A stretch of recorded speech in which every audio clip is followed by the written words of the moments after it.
Today we are going to follow the story of a young man who was neglected by his family and forced to marry the most beautiful girl in town. As much as this is not a bad reward, he ended up going through a lot of humiliation thanks to this. What they did not expect, however, is that he would become one of the most powerful men in the near future. This is part 1 of this new story, and I hope that if you like my work, I will at least have your like guaranteed.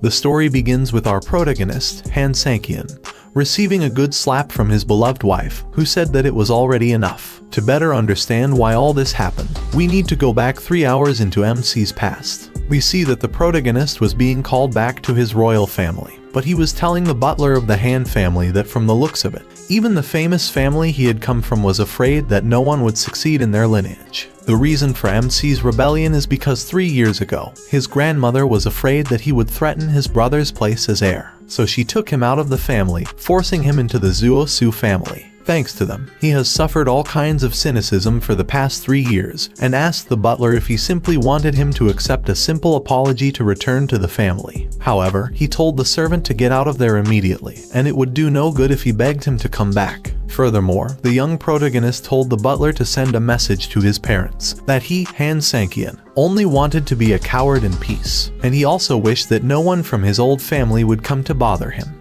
Han Sang-kyun was the son-in-law of the famous Su family in Yuncheng, and the husband of Su Yingxia, the #1 woman in Yuncheng. Even though the Su family is second-rate, they are still relatively well-known in the building materials industry in that city. Besides, 3 years ago when he joined the Zuo-su family, he was a horrible person, and naturally he became part of their family after meeting them at the dinners. The comments people made was that it was a shame that the most beautiful girl in the Su family, and also the most beautiful girl in town, has a burden as a husband. In addition, 2 months after the wedding, the elder of the Su family, who planned their wedding, passed away from an illness. And since then, why he was chosen as his son-in-law still remains a mystery. When the young protagonist finally arrives at the meeting place to meet his wife, we see that the rumors that had been going around were actually true.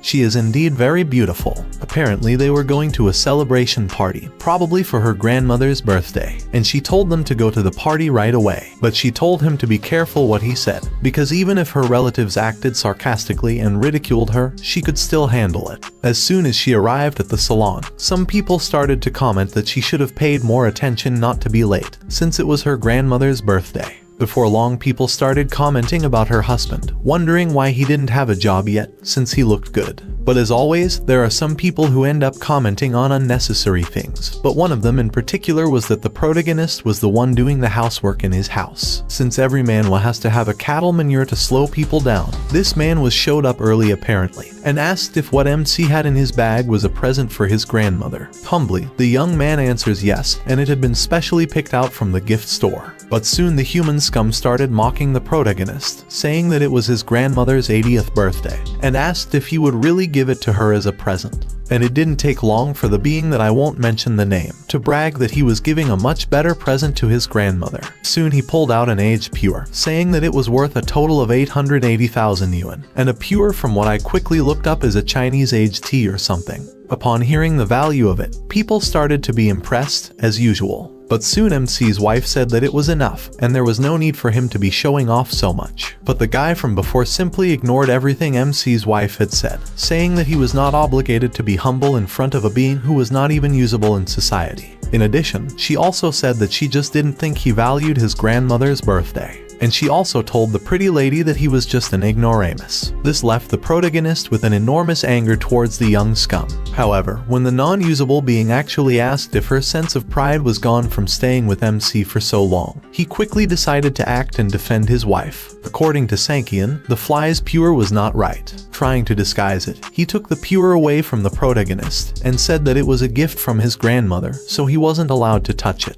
Afterwards, Sang-kyun said he remembered that a friend of his once told him that pure were divided into 3 categories and 5 types, and the older they were, the more expensive they were. Also, some vendors would just dry the tea and try to make it look old, thus increasing the price of the pure. And you could see that the gift from the tapado from before was already starting to crumble, and this in itself already proved that it was fake. To identify between cooked and raw pure, the tea cake in his hands was more green and darker green, so it meant that it was raw. fake. This left the scum of society completely speechless, and people started to let out some comments about him this time. The protagonist further adds that recently brewed tea contains caffeine irritate the stomach, and as tea gets older, its caffeine would naturally decrease as well. But the insect tea cake from before, because it made to look old, had not yet been aged enough, so it would be harmful to the body. Therefore, he would endanger his grandmother's health with a poor quality product, and asked his true intention with this. The previous comments made the fly apprentice angry, and he said that his grandmother stopped drinking tea 2 years ago, so he had no reason to want to harm her. But MC used this as an opening to create a new misunderstanding, causing this time all the people in the hall to comment on the young slag's despicable attitude. Before things could get any worse for him, he started making a show of saying that Sankian had made the whole thing up, accusing him of even knowing anything about tea. This comment made people really doubt what he had said recently, and we see the divine lady pulling him to say something. She asked him if he really knew something, and he wasn't supposed to cause any trouble. But he told her not to worry, since his friend would not lie to him. Shortly afterwards, the family's grandmother arrives, asking what all the fuss in the hall is about. Sankian's wife then explains the reason, saying that the stale pure cake that the insect had brought to her grandmother was actually from a mass production, according to the protagonist. But since the wrong one in the story refused to assume that it was real, she asked her grandmother to evaluate whether the pure was really real or fake. After that, the lady asked to see her grandson's gift, and as soon as she opened her grandson's gift, she said that the pure was real. But from the scum's face before, you could already tell that his grandmother actually only took his side because he was her grandson, and knew that it was counterfeit. But still, the grandmother asked why Sankian had defamed the insect, saying that it really was an aged pure. This left both the scum and the protagonist surprised, and the comments got much worse this time, when Sankian gently asked his grandmother to take a closer look, since it was really fake. That's when he got the slap from the beginning of the recap, and his wife saying next that that was enough, and he didn't need to say anything more. And she told her husband to go right away and apologize to the lab rat. When he noticed the stares and comments that people were making about him and his wife, he put his pride as a man aside. And even though he was completely right, and the being that doesn't even deserve to be called an animal was wrong, he still bowed his head and apologized for his attitude recently. The scum then asked if he now understood the situation he was in, since even if his grandmother knew the tea was fake, she would still side with him because he was her grandson. He, on the other hand, was just a burden to the Su family. His wife ended up saying that she owed him a slap, so he could hit her back at any time. But he said he knew she just wanted to avoid an even worse situation, and he thanked her for allowing him to come back to reality. This almost made her slap him again, but she held on too tightly not to do it again. As far as I read the manhwa, she is actually a good person, and later on you will see that this is true. The protagonist then asked her if she would like him to change, and said that only she in that world would be able to make him change. I don't know if she said this just because she was in front of everyone, but she said that for him to change, he would have to have capital, and in the Su family, unnecessary people would never be the head of the family. This caused Sankian to keep quiet, but in his thoughts he said that the Su family was not worth that much for them to talk about capital. Therefore, he would show them what real capital was. Finally, they began to prepare for the banquet itself, and a person suddenly entered saying that someone had gone to give a gift to the grandmother. When the old woman asked who exactly this person was, the butler of the Han family appeared. He said that the Han family would like to send a congratulatory gift to the old woman, and began to tell her the list of gifts they had brought. As the butler spoke, the protagonist noticed the comments that people were making, and apparently everyone there greatly admired the renowned Han family, which was the protagonist's original family. The pretty lady eventually let out a comment, wondering if he might be a member of the Han family, since his name was the same.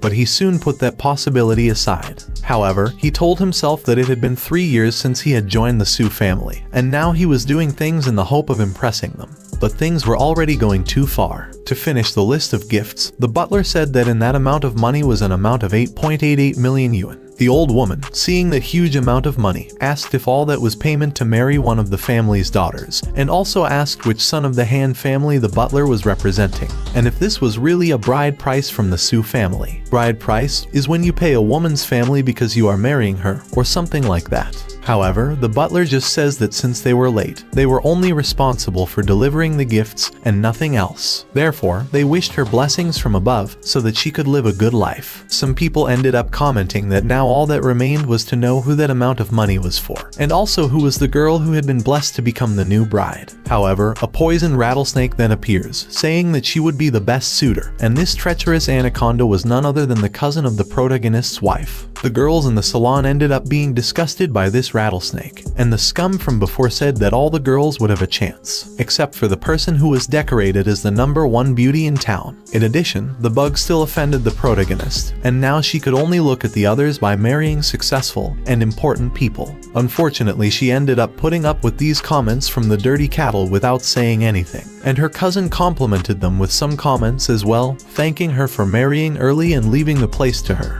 But when the cattle dung was about to deeply offend our protagonist, the beautiful lady took an attitude that surprised me, and MC as well, thus not allowing them to continue with those nasty remarks about her husband. The grandmother then ordered everyone to be quiet, and that she would personally take care of it, and only when she had determined who all that money was for would she give it to the girl. And the protagonist realized that the grandmother interrupted his wife without giving a damn, perhaps only because she was defending him. This old woman is no flower either. No wonder she is the leader of the family of toxic people. At that point we get a view of the young beautiful lady's house, and there her mother was saying that she was too blind in the past for letting her daughter marry MC, but she referred to him as an unusable being. Her husband even tried to calm his wife down as well, but to no avail, and she said that if he continued to offend the old woman, they would get nothing from their inheritance. Furthermore, she ordered her husband's cattle to get them divorced immediately, but he replied that this was not an option, and if they did that, it would make them a laughingstock in the whole town again.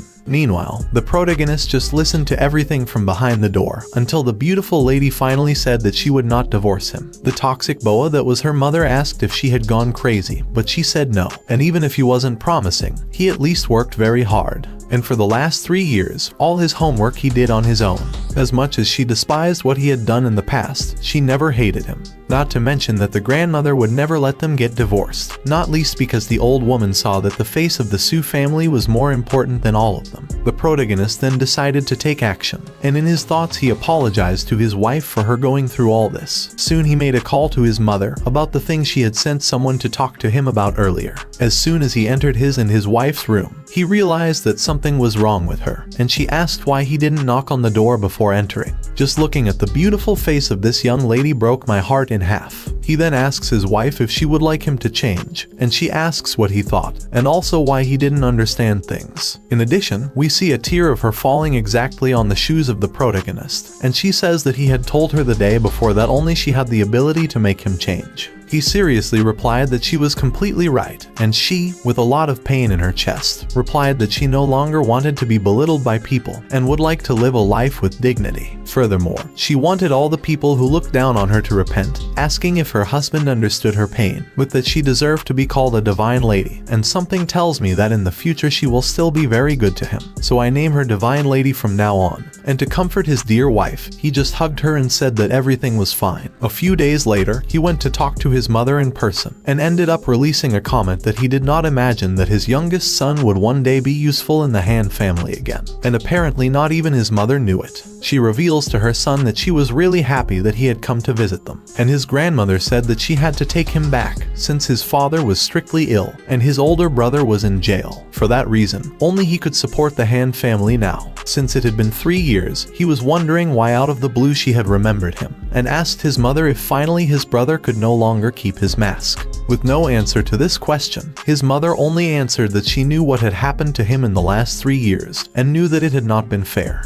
But this was his grandmother's decision, and there was nothing he could do about it. Outraged by what he had just heard his mother say, he said that his older brother had easily managed to fool them all, and since his childhood, the protagonist always did everything to get his mother's attention for himself. But no matter how good his grades were, he still couldn't do it. According to him, his grandmother was afraid that he would take his older brother's place as heir to the family, and for this reason she left him out of the family. Angry at everything, he wondered if his brother hadn't gone to prison, if any of them would at least think of him. And if it weren't for the fact that the Han family didn't currently have an heir, he asked again if any of them would remember the person called Han Sang-kyun. Here he ended up saying that her mother didn't deserve to be his grandmother, just as she didn't deserve to be his mother either. But it's not as if he couldn't help his mother, and this made her start to hope for the future of her family. However, he had one condition for this to happen, and she asked him what he would like. Before long, we see our protagonist outside the room where he had just talked to his mother, and we see that at the end of their agreement, the grandmother had decided to open a new company in town, completely under his command, and she handed him a card with the initial capital to start the business. He then realized that this was actually a test from his grandmother to see if he was fit to run the family.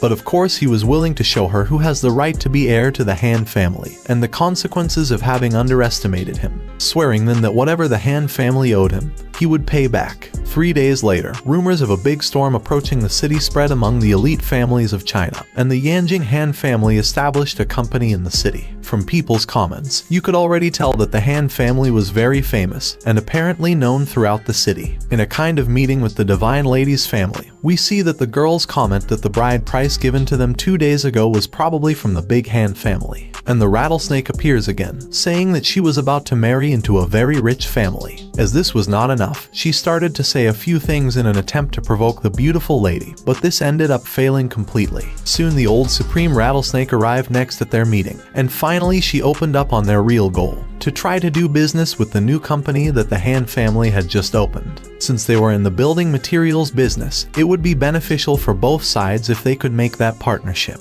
The insect from before ended up mentioning that, although they knew how beneficial that partnership would be, all the people sent to talk to them were dismissed and rejected immediately. The bug's father said the same thing too, and besides, they didn't even get a chance to see the head of the company. But the old woman told them to try again, and as long as they hadn't decided on a business partner yet, they still had a chance. Besides, if they didn't get to see the boss, they were supposed to wait in front of their company, and everyone would change shifts waiting. But clearly everyone there thought it was too shameful, waiting in front of their company. The cattle manure then commented something, saying that the Divine Lady hadn't had much work recently, and so her grandmother should send her to start. Upon hearing this, the beautiful lady ended up not knowing how to react at that moment, and realized that several people thought the same way as the scum of society did.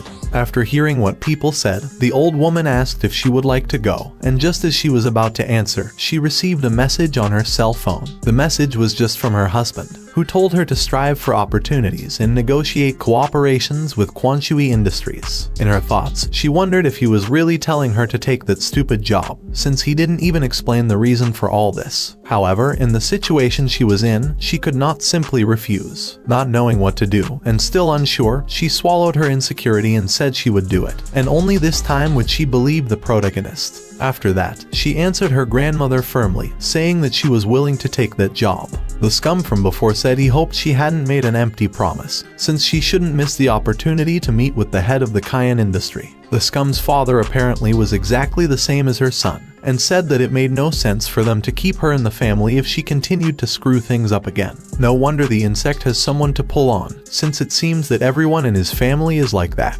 In the Divine Lady's thoughts, she said that the most difficult tasks were always thrown at her, but she replied that they didn't have to worry about that job, and she would make that cooperation happen. The cattle manure ended up wondering if there was something wrong in her head, not least because no one expected her to actually be able to negotiate with them. And according to him, if she could do this, he would personally serve her tea. However, if she couldn't, they would kick her out of the Su family, and he asked her if she was okay with that. After this, we see the Divine Lady going home, stunning as always, and we discover that the protagonist was watching her go home, perhaps watching out for her safety. Here he was in an establishment, and an employee arrived to talk to him. He asked if the protagonist was again waiting for his wife to leave work, even because he had been watching her leave work for 2 or 3 years, day or night, rain or clear sky. He was always more consistent than the people punching in for work. He replied gently, saying that he was only doing this because he had nothing better to do. But the employee asked when he planned to go out and catch her at work in person, because he couldn't do anything like that just by watching her. But he replies by saying that it was not yet the right time to do this, and we see that the Divine Lady knew that her husband was always there watching her go home.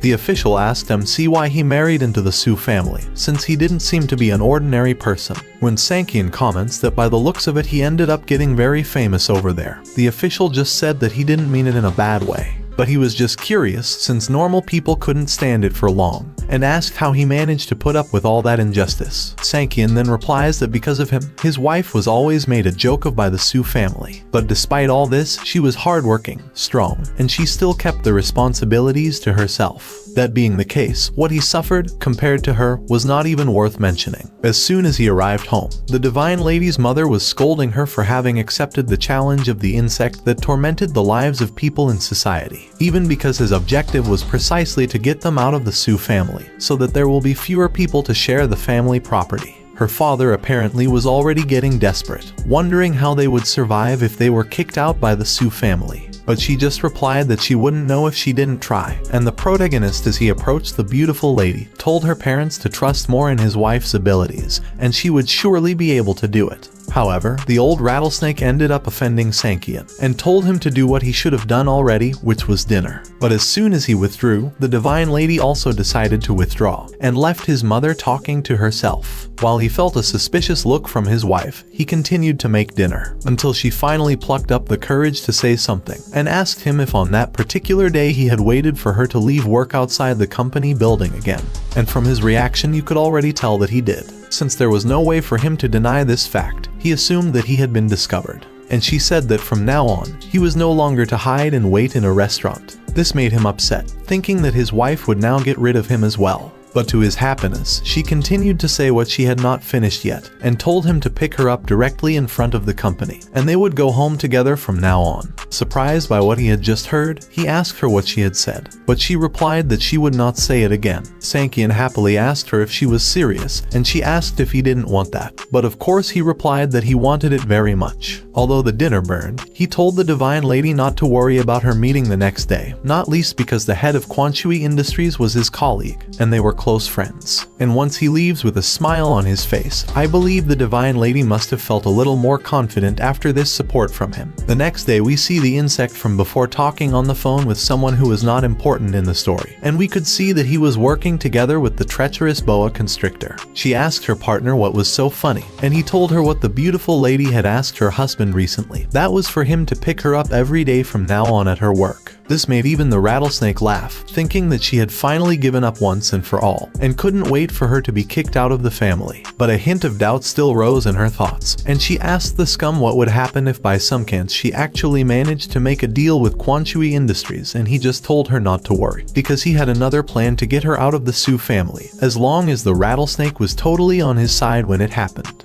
After that, we see the Divine Lady with the protagonist in front of the Kwanchui company, and she was being calmed down by her husband, as she was worried about the future of her family. After a while, she took a deep breath and decided to go headlong into this business, to try to save her dignity, and also that of her family. As soon as she arrived at the reception desk, she couldn't say much, as the receptionist quickly told her that they had been waiting for her for some time, and asked her to proceed to Manager Zhang's office. She ended up being completely surprised by what was happening, and as soon as she stepped out of the elevator, there was a huge red carpet laid out just for her. At that moment, all the employees, in unison, welcomed the Divine Lady as if she were really a deity or something, leaving her not knowing how to act at that moment, completely confused. The general manager of the company came next to introduce himself, and his name was Zhang Liang, and he was the one in charge of the construction of the new district, and also responsible for the negotiations of that company. Then he showed her their proposed contract, and if she wanted to, she could simply sign it immediately, if it was no problem for her. The beautiful lady ended up getting lost here, since everything was happening too fast and, unbelievably, too easy too.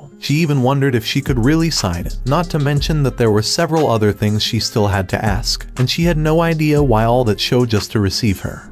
We continued with Miss Soo being completely confused by all the reception because of her, and the general manager asking if she had any questions to ask. As she ended up staying silent after hearing his question, he decided to explain further what was going on to her. Basically, their boss was involved in a lot of social events, so he usually didn't go there in person. Therefore, if she had any questions, all she had to do was ask him, and he would do his best to answer them. After hearing this, she says that it wasn't a question, but that they haven't even started negotiations yet, and asked if he wasn't making any kind of joke with her. In response, he says no, and he wouldn't joke about something that important. They just did their research and were very confident in her abilities, and they believed without a shadow of a doubt that she would never let them down. And finally they signed the contract officially at that moment. After that, the general manager sent a direct message to our protagonist, who could not hide the smile on his face when he saw that everything went as he had planned. As soon as the beautiful lady left the company, he asked how the negotiations had gone, and she happily, with the contract up in celebration, shouted that it was a complete success. Upon hearing this, he gave the idea that they celebrate at dinner that day, and she gave the idea that they have a champagne after that. At that moment, she ended up receiving a sudden message, and in the message it said that an emergency family meeting would take place exactly at that moment. Arriving at the place, some nasty comments already started running around the environment about her. And as usual, the cattle dung from before appeared again, reminding her of what she had said the day before. In reply to the scum, she said he had better not forgotten what he had said the day before too, about personally serving her tea. And then she adds that the negotiations were a complete success, and there was the contract as proof. Even the old woman was surprised, as she wouldn't have thought that she would actually get the contract so easily. The young lady then handed her contract to the toxic old woman, so she could have a look for herself. As the old woman looked at the contract, the scum from before asked how that was possible, since someone like her should not be able to do that, and even accused her of having forged the contract. But she told him not to compare her with him, because she would never stoop to such a level as he would, just to get some credit in the family. Besides, she had managed to get them to cooperate with her family without any dirty methods, so now it was time for him to fulfill his promise, to serve the tea he had promised the day before. Trying to evade his obligations, he began to make excuses, saying that she had not even made an effort or anything like that, so it would not count. Then he decided to ask his grandmother what she thought, and the old woman simply replied that he should fulfill what he had previously promised. Finally, a moment when this old phony is not siding with her grandson. After that, the society dung decided to serve tea to Miss Sue, but she ignored him completely and went to her grandmother again, telling the old woman that now that they had nothing they needed from her, she would go home to pack the necessary materials for the next day. And so the old woman ended that day's meeting, asking them all to go home and prepare for the next day. As soon as the beautiful lady was leaving, she didn't even look back, while the insect from before just stood there with tea in hand, looking extremely embarrassed in front of everyone there. He then swore that he would take revenge on the beautiful lady. Speaking of her, we see them celebrating at her residence, and even her mother congratulated her on such an important achievement. But the old woman ended up saying that she was lucky to have achieved this. But the protagonist responds by saying that it was not luck, and she had done everything she could to be able to get that contract. But because the toxic old woman is too ignorant, she said that it had nothing to do with him, not least because it was her daughter who won that. Suddenly, the beautiful lady received a call from her grandmother, thus discovering that she had been replaced by the dung of before in order to manage negotiations with the protagonist's company, thus causing our protagonist to start thinking of something to be able to bring down the scum from before. At that moment, the only thing the old woman said to her granddaughter was that they were going to finish this, and then she could take a few days off. But before the beautiful lady could say anything, the old woman hung up the phone without letting her say anything. That is the supremacy of toxicities. An old woman toxic enough to contaminate the entire environment around her. A complete scum, as much as her grandson. And speaking of the insect from before, we see that this was all his plan, that he had convinced his grandmother to do this. He further explains to the old snake why he was doing this, and according to him it was only because she was a woman. And if she ever got power in that company, it would mean that Han Sankian, who was the husband of the beautiful lady, would be in control of their properties. But the supremacy of toxicities stopped him from continuing with those lame excuses, saying that she could clearly see behind his plans, then telling him not to try to trick her in the future, because it was more than obvious that the gift he had given her before, referring to the tea cakes, were fake. So much so that even the pigs hated the tea cakes, and Sodung said he would do things more accurately in the future. After that, she decided to leave and told him to go and rest too, and she would not accept failure as an option at his meeting the next day. Returning to the beautiful lady's home, her mother was disgusted by what the toxic rattlesnake had done, suddenly trading her for cattle dung. But since her husband could not go against his toxic mother, she ended up fighting with him too, wondering how she had the guts to marry someone like him. And meanwhile, we see the beautiful lady and the protagonist leaving the place, and you could already see that she was very sad about what happened. He then asked his dear wife how she was, and she replied that she was fine and was used to it. However, he quickly asked her to stop crying and comforted her that she could rest safe, adding that no one would be able to change her from that job. After that, he made a call to the general manager of his company, who asked what had happened, and he replied that the next day there would be another person in charge of representing the enterprise, and that the beautiful lady had been exchanged for her cousin's scum. He then asked if the manager knew what that meant. The next day, the cattle manure was prepared for the meeting at last, and soon the general manager arrived to talk to them. As soon as he went to greet the manager, he already asked where Miss Sue was, and the scum from before loudly called himself responsible for that project, giving the excuse that Miss Sue had fallen ill, so from now on he would be responsible for cooperation with the general manager's company from now on. Or at least that's what he thought. Not least because the manager said he would come back when Miss Sue had recovered. Not least because he had nothing to deal with toxic beings like himself. After that, the scum started shouting that they were better than Miss Sue in business, and the cooperation between their companies would not be affected. But the manager had heard enough, and he didn't want to hear any more rotten things coming out of his mouth. Besides, there were plenty of companies wanting to cooperate with them, and since the Sue family could be that hypocritical, he would reconsider this matter, and there was no need to lead him out, leaving the dung from before completely on the ground and unresponsive. When he told the toxic old woman what had happened, she asked how it could have gotten to that level, and he said he hadn't said anything to offend them. They just left as soon as they saw that Miss Sue was not at the meeting place. As he had already signed the contract, he asked if he could still go back, and the old woman replied by asking if he didn't know who the head of their company was. She then revealed that it was Yanjing Han's family, but she wasn't going to worry about that, and he was responsible now. So if the negotiations didn't work out, he would get what he deserved. Next we see the beautiful lady's cell phone ringing, and it was the scum of society telling her to go to the company immediately. But the protagonist replied that she was ill, as he had recently said. And he did the same thing the old lady scum had done earlier, and turned off his cell phone without allowing him to continue talking nonsense. Disgusted that the protagonist had turned off his cell phone to his face, he decided to show up in person to see what would happen. And it didn't take him long to do so, leaving even the protagonist impressed with his speed. As soon as he opened the door, the insect dung was about to strike a blow at Sankian, but he easily dodged and beat back the attack with a nice kick, throwing the scum away, as he truly deserved. The beautiful lady then asked what that noise was and what was going on, but he says it was nothing, that it was just the insect that had just arrived. Completely breathless, he asked the protagonist if he knew the repercussions of his actions, even more so for kicking him. Sankian then said that she had nothing to talk to him about, and that the decision to change people was up to the toxic old woman alone. Therefore, if she had any problems, it was up to her to sort it out herself. After saying this, he shut the door in the scum's face, not allowing him to continue with his words. When she asked what was going on, he revealed that Quanshui Industries had decided to put her in charge, and they would not work with anyone other than her. He went on to say that the manure was desperate, and had rushed to ask for her help. But as he had said that it was only for the old woman to go there, she wondered if it was even possible for that to happen. But I could tell by his face that everything was fine, and everything was going according to his plans too.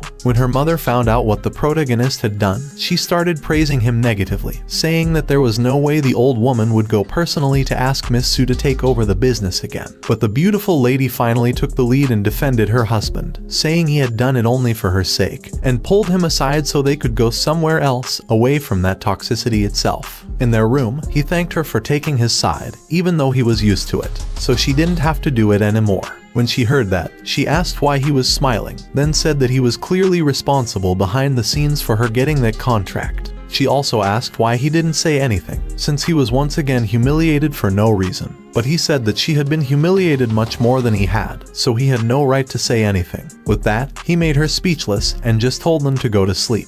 The next morning, the beautiful lady woke up radiant as always, and right after she finished changing, she woke up our protagonist so that they could do their morning run. But apparently this was not something they did as a routine, so she commented that from that day on, they would do it every day in the morning, together. Therefore, it was no longer for him to just follow her from afar. At that moment, even he was confused, since he thought she didn't know he followed her on her morning walks. A while into their run, they ended up in front of a huge house, and he asked her if she would like to move in. He then commented that he had found out that the house was for sale, and wondered what the inside must look like. She then replies that he could only be joking, not least because that house was valued at around 60 million, so there was no way they could afford to buy it. According to her, those living in that house was a sign of their prosperity, and even the old woman dreamed of moving there one day. She even says they could keep talking about it, but moving into that house really was something that could only happen in their dreams. And as they continued with their run, she asked if he really thought the toxic old woman was going to come over to their house, and he says she needed to relax a bit more in the coming days. A while later, we see him meeting with his general manager once again, and he asks the manager to send someone to go to the villa on Yunjing Mountain and buy it. In response, the manager says that the family's money could only be used to further the development of the company, and that was a bit much. However, suddenly the protagonist took out a kind of black card and put it on the table, saying that he heard that the manager was responsible from the Han family for cooperation with the Fankian company. The manager then responds by saying that it was really him who was overseeing everything, and he had been friends with Qin Lin, the boss, for many years. But the protagonist replies that Qin Lin was nothing more than a mere image. At this point, the manager began to wonder if the young master in front of him was really the boss behind Fankian. After that, Sankian revealed that he had established his own company since he was 12 years old, just to try and test his skills. He then asked if the manager knew why the company had that name, revealing that it had something to do with always being above the Han family, or something like that. Basically, he meant that he was the one who would be the destroyer of the entire Han family. After this revelation, the protagonist says that that card had the data of his personal earnings, and that village would be bought at all costs, not least because his wife would like to walk through those mountains every day. With nothing else stopping him from going against his boss, the manager told him that he shouldn't worry, and would certainly see to it that the village was bought. He said he would never reveal the secret of the Fankian company. And then we see Sankian swearing that he would give the whole world to his wife if she wanted it, and regardless of what it was, he would find some way to be able to give it to her. After a long time, we continue with Yingxia's father going to answer the door, and his surprise was enormous when he saw that it was his mother, who was even complaining about the elevator that wasn't working. After saying that he would have come for her if she had said she was going to his house, she reveals that she was there to see Yingxia because she had heard that she was ill. When the old snake asked where she was, the mother rattlesnake said that her daughter was afraid of infecting her grandmother, and that's why she was in her room. However, Han Sankian soon said that she wasn't actually ill, making the Sukuri, who is his mother-in-law, angry, and the mummy grandmother asked what he meant when he said she wasn't ill. As she was an old woman with one foot in the grave, she should have known better, according to the protagonist. And it was she who won the cooperation with the Kaianshui Industries, and the person responsible for this project should be her. Su Heichao is naturally to blame for replacing the person responsible, but the old woman was certainly wrong too, making this mummy tick by keeping quiet about it, since she only knows how to support her toxic grandson. He went on to say that only Yingxia could take care of this cooperation, and asked if the scum happened to know about it. She soon realized that the protagonist wasn't afraid to bother her, and asked if she, by any chance, should abandon this cooperation in anger and go after him. Although that was also possible, the loss to the Su family would end up being too great, and the tick flea wouldn't do that. Han Sankian just wanted the old woman to pay more attention to Yingxia, and if there was something that made the old woman angry, he would apologize for it, so it was for him to reconsider pleas for the Su family. These scum began to wonder which Su family he was talking about, whether it was another family, or whether it was the Su family of Yingxia, until the old woman asked exactly about her granddaughter. Speaking of her, he was soon talking to her on the phone, and she said that she had just spoken to Zhang Liang, and he had agreed to officially start cooperating with the Su family again next Monday, which was great, and also the walking mummy was right there in their house, so surely that old woman must have been very happy to hear that. The mummy then spoke to Yingxia, thanking her for her hard work, and she told her granddaughter to come to her house for dinner that weekend to celebrate her success, and the beautiful lady thanked her for it.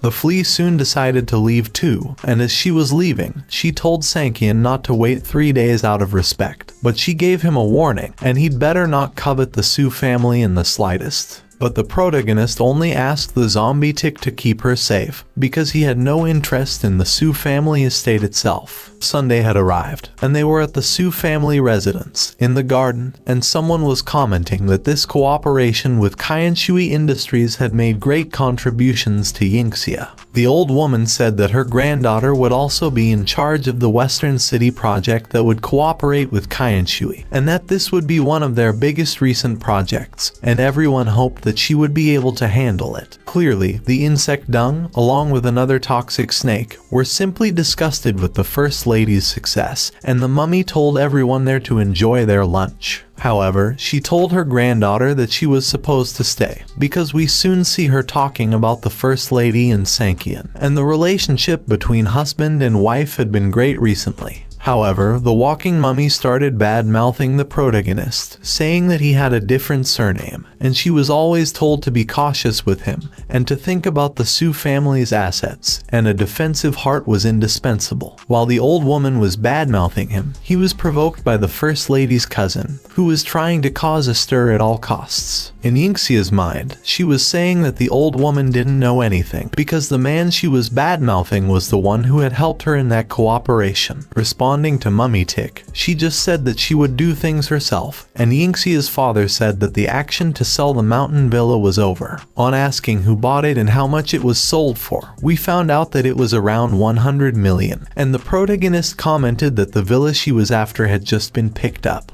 But she just asked him to stop playing with her, and she was a little curious because she couldn't imagine who would spend so much money on a residence, and he said that maybe those millions were nothing to him or her. He asked if it could be that snake who was making a name for herself, and the First Lady said that she was pretty and always the center of attention. But other than that, she didn't seem to have the ability to be anything else. According to Sankian, the First Lady was certainly even more beautiful, and she says that no matter how beautiful she is, she's already been delivered into his hands, and there's no way she can be offered as a bride again. She realized that Sankian had been wearing that suit for a while, and maybe she should give it to him this time, so she called him over so that she could go shopping with him later. He clearly accepted this offer, and said that he could carry as many bags as his wife wanted to buy, and if that wasn't enough, he would pay the bill too. A while later, we saw the First Lady herself, and she had met this girl called Shen Lingyao, and while the Divine Lady was happy to see her friend again, her friend noticed Sankian's presence. She then pulled the First Lady aside and asked her if she had gone mad by taking him to meet them, and began to wonder what had blinded her. That's because according to the First Lady's friend, that kind of man wasn't really worth it, and she asked if she was really going to accept him, asking what kind of things he gave her as well. But the First Lady just asked her to stop it, and for her friend to stop being annoying. She just said that even if she hadn't accepted him completely, she was trying her best too. In the end, the little snake just told her friend to be happy, but as her best friend, she had an obligation to check whether he was really worthy of the First Lady. However, the most important thing now was for them to go shopping, and we soon see them enjoying their shopping routine, while the protagonist just carries the bags. Until, in a store, this snake thought that no man could resist her beauty, and she swore that she would reveal Sankian's true identity. Suddenly, she appeared asking for Sankian's help, and asked him what he thought, and although the guys were in love at first sight, he just said it was fine, and turned his face towards the First Lady again. Indignant at this, she pulled someone aside to ask how she was, and when the cattle just stood at her feet, she wondered how Sankian could have just looked the other way.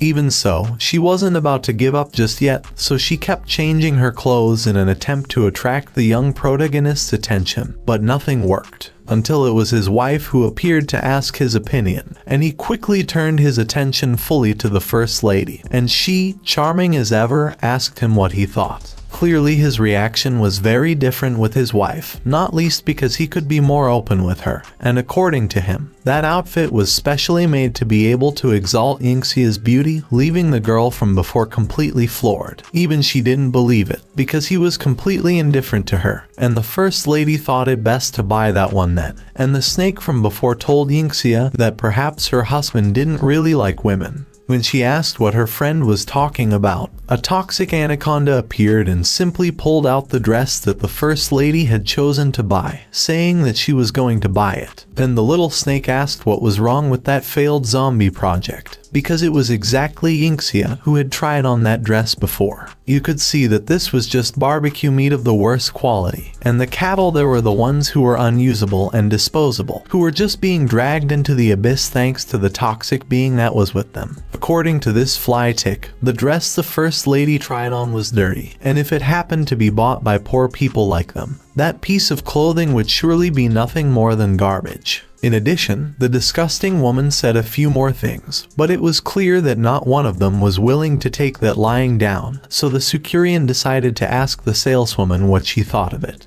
Unfortunately, this saleswoman wasn't the best of people either, and according to her, if the customer wanted, there were some stores in that area that had a discount so that she could recommend them to the protagonist and his companions. He then asked around and whoever bought the most was sold to him, and the cattle that kept getting galled in the back said that was exactly what it was, and customers were also divided into different categories. When people open their doors for business, whoever buys the most is their customer, and since the fat tick said that, Sankian then said that he wanted all the clothes in that store. This clearly surprised everyone there, and he asked if he could use his card there, and of course he could. But then he remembered that he had given his card to Zhang Liang to buy the villa, and forgot to take it back. When the attendant asked him if he had any problems, he told her to wait a while as he would be making a quick call. The mule fly and the obese tick began to mock the protagonist, and even a customer asked him not to disrupt the store's business. The first lady's friend told them to get out of there as soon as possible, as she didn't want to be humiliated because of the protagonist, and she said that Sankian wasn't the kind of person who boasted out of respect. She then asked him to stop, but he just told her not to worry, as it would only take a second, and suddenly a speeding car pulled up right in front of the store they were in. It was our protagonist's manager who came out of there, and when the attendant went to see him, thinking he was just a customer, she was completely ignored, and soon he handed the card back to its rightful owner. The obese tick just wondered who that guy was, and the protagonist just apologized for the delay, and now they could finally go to the checkout. When he was asked to enter the password, he asked Yangxia to do so, and she could be at ease with it. As she began to type in the password, the tension between everyone there only increased with each beep the machine gave, until at the last beep, the transaction was successfully completed. Basically, it was 400,000 yuan just in clothes, and her friend asked her how she knew the password, and he said it was exactly the date of their wedding anniversary. While the two of them were in a great mood, the little snake from before was left out in the cold, and she even began to pray for a man who would spend so much on her, and envy, jealousy, and hatred were too little for what she was feeling. The tick from before decided to take this opportunity to get out of there, while the failed mummy project just asked if they would just forget what had just happened there. According to her, it was only 400,000, and it wasn't as if they couldn't afford it. But for her to say that, I'm pretty sure there was practically nothing coming out of her pocket. The tick soon said that she really didn't know anything,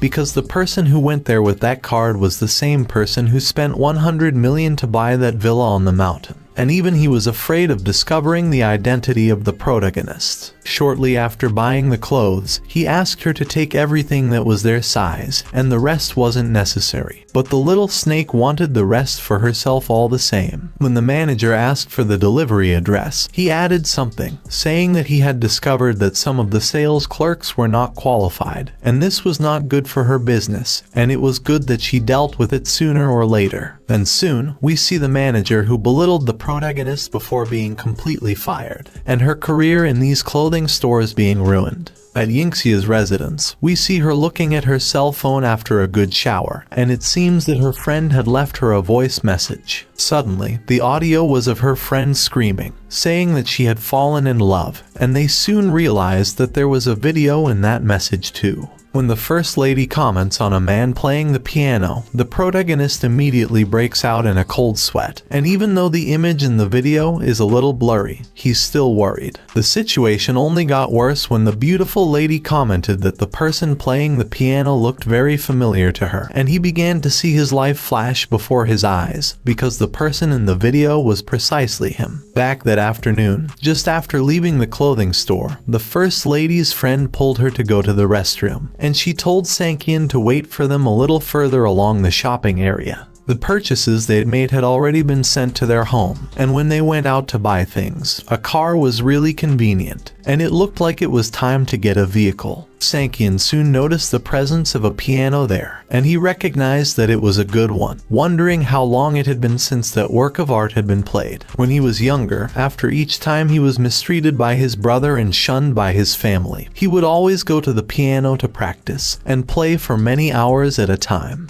At the time, he couldn't hide how he really felt, and now that he thinks about it, he really did feel bad about that piano, and we soon see him getting ready so he can try to play. As soon as he started, people quickly began to turn their attention in the direction of the young protagonist, and meanwhile others began to record as well, but it seemed that the young man was only focusing on the music. He didn't even realize that he was surrounded by people, and it seemed that he had even forgotten that the world existed, until suddenly someone started shouting with happiness at seeing his abilities, and he was paralyzed. When he looked back, people applauded, and let's just say he started to attract more attention than he really should have, as there were a few girls who were even wanting his number, and soon he was running for his life. It took a long time for him to throw everyone off the scent, and he realized that even Ling Yao was acting a little differently, and in the end, it turned out that he was the one playing the piano. Since we're now back to the present, the first lady called for her husband and said she had a small present for him. As soon as he picked it up, she told him it was for him, so he just had to accept it,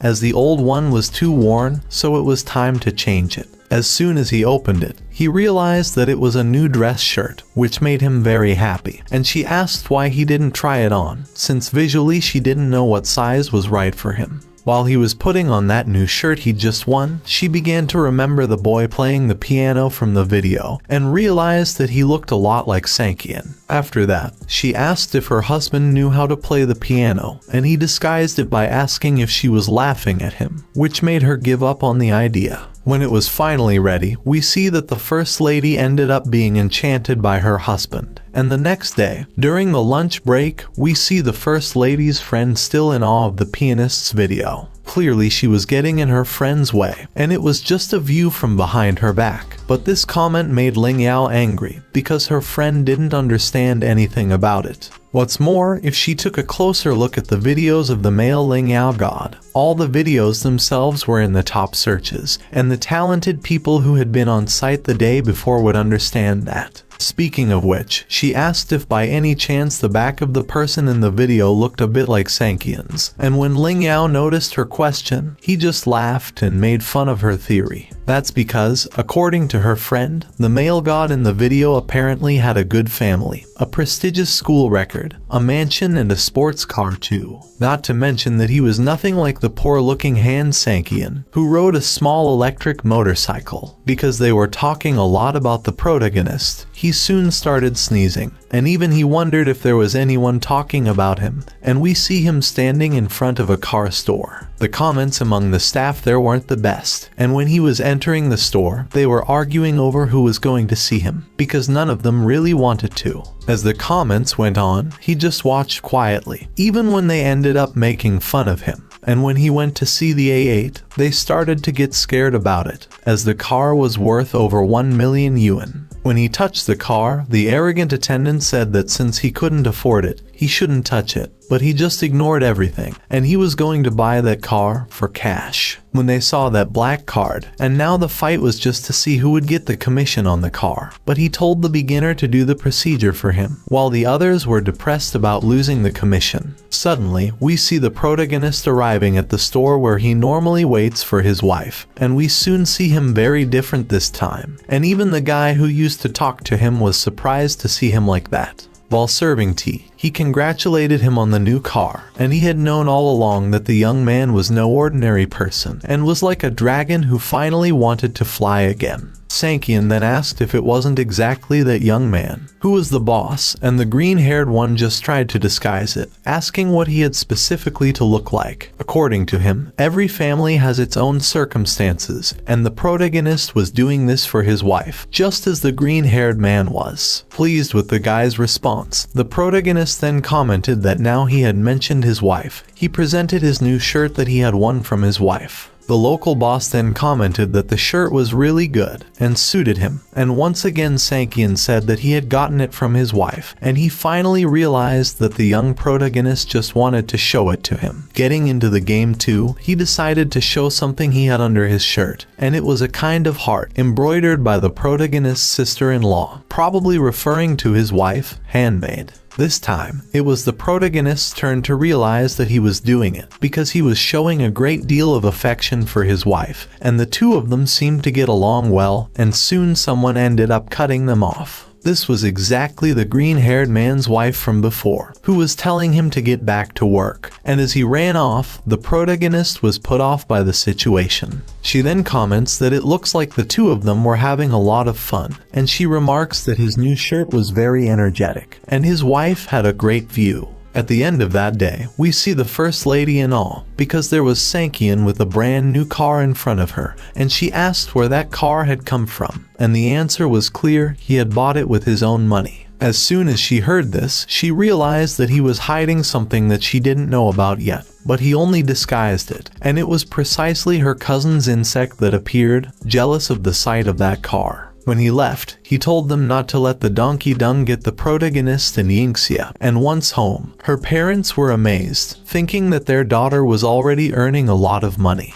But she said it wasn't her who had done it, and her mother simply took the key from her hands, and told them to go and look at the car straight away. The Poisonous Snake Project says that her daughter was boasting a lot about changing cars now, and asked what she would do if Sankian used the car to cheat other women. Incredibly, the mother ended up taking the protagonist's car, as if it were really hers, while they could have kept the treacherous jellyfish's old car, and if it were me, I'd end that woman's life right then and there. But as this is just a story, Sankian just told Yingxia to forget it, but she said that the car was obviously his, and he would just find a new car. The next day, the boss from before spotted the protagonist with the first lady again, and wondered why the protagonist had switched to the old car once more. At the store, he bought the old car again, and when they were about to offer him another vehicle, he just said that it could wait a while, and he would like another A8, and it would be the View again, leaving the attendants impressed by this. After that, the first lady said that her mother wouldn't give the car back so easily, and asked what he was doing with that new car. Trying to disguise it, he said that the car from the day before was on a buy one get one promotion, asking her if she could believe in such a promotion. Inside the car, it was clear that she hadn't believed a word he had said, so she asked if the car had also come wrapped in a ribbon. She then asked him if he thought he was capable of deceiving her, and if he really thought she would believe his lame excuse, and he apologized for buying another one again. Embarrassed by this situation, she grumbled that he was really very rich, and she didn't care how much money he had in his personal account. He should just tell her in advance next time. That was because they were married, and there was no need to keep secrets, and he wasn't supposed to tell her mother that he had bought another car, as it would be complicated to explain everything. During the evening, the young Ling Yao began to tell a list of what had happened to her recently, and the protagonist just watched everything in silence. And when he heard that only a man is worthy of Ling Yao, he had a great idea. We cut to a different setting this time, more precisely this Pearl Tower, and at the top of it was the most famous and luxurious Western Yuncheng restaurant. The restaurant was surrounded by panoramic windows from which you could see all of Yuncheng, and to dine there, you had to book a week in advance, and it wasn't cheap. When the attendant asked if there was anything the protagonist wanted, he immediately took out his black card and said that that month, on a specific day, he would like to book the entire restaurant, and money was no object for him. At the place where the first lady worked, rumors swirled that someone had booked the entire Pearl Tower restaurant, and legends said that one booking alone cost hundreds of millions, but I don't think it was all that much. The person who booked the whole restaurant 2 years ago was proposing marriage, and anyone who knows her knows how many women have envied her for that. The snake heard that the reservation was made for the 22nd, which was exactly the First Lady's wedding anniversary, and the mocking comments continued. This mummy remnant said that it already had a reservation in the tallest building history has ever seen, for next week, and when the time really came, they would see who was the richest. It was clear that Yingxin had had enough of these provocations, and later on the 22nd, she asked her friend to slow down and asked where they were going. But her friend didn't want to answer, and she would know as soon as they got there. And she realized that this was precisely the Pearl Tower, and they were soon greeted and directed to the place they were supposed to go. She then asked why Ling Yao had called her to that place, because that was the day the whole restaurant was booked. And her friend just told her to wait and see, because someone had also called her to be there. And then we see what happened 2 hours ago, when Ling Yao told her to put on her best dress and follow her. And when she saw her friend in that new dress, she commented that it really suited her. She revealed that she was intending to wear that dress as the First Lady's maid of honor, and she never had the chance to actually wear it. And she said it was because her husband never actually proposed a marriage properly. She was already getting anxious, because she couldn't wait to get there, and she wondered how many more floors they would have to climb to actually get there, until they reached floor 49. The attendant said that they had finally arrived at the Crystal Restaurant, and again the First Lady asked why they were there, but not even Ling Yao knew. After that, we see the protagonist playing the piano, and as soon as the First Lady realized this, she immediately started to get emotional, as she couldn't hold back her tears. You could already see that the young man was looking very handsome, and he quickly went to welcome his dear wife, who was not only amazed by everything, but was also creating a new image of her husband. Even Ling Yao didn't believe all this, and wondered how it could really be happening, and the two of them were standing in front of each other. The First Lady's friend just thought that the protagonist was a piece of junk, and wondered why he had let Yingxin suffer for so many years if he had always been so rich. She then asked him why he hadn't told her anything about how well he could play the piano, and he just said that he had made her suffer a lot over the last 3 years, and from that day on, no one would ever bother his dear wife again.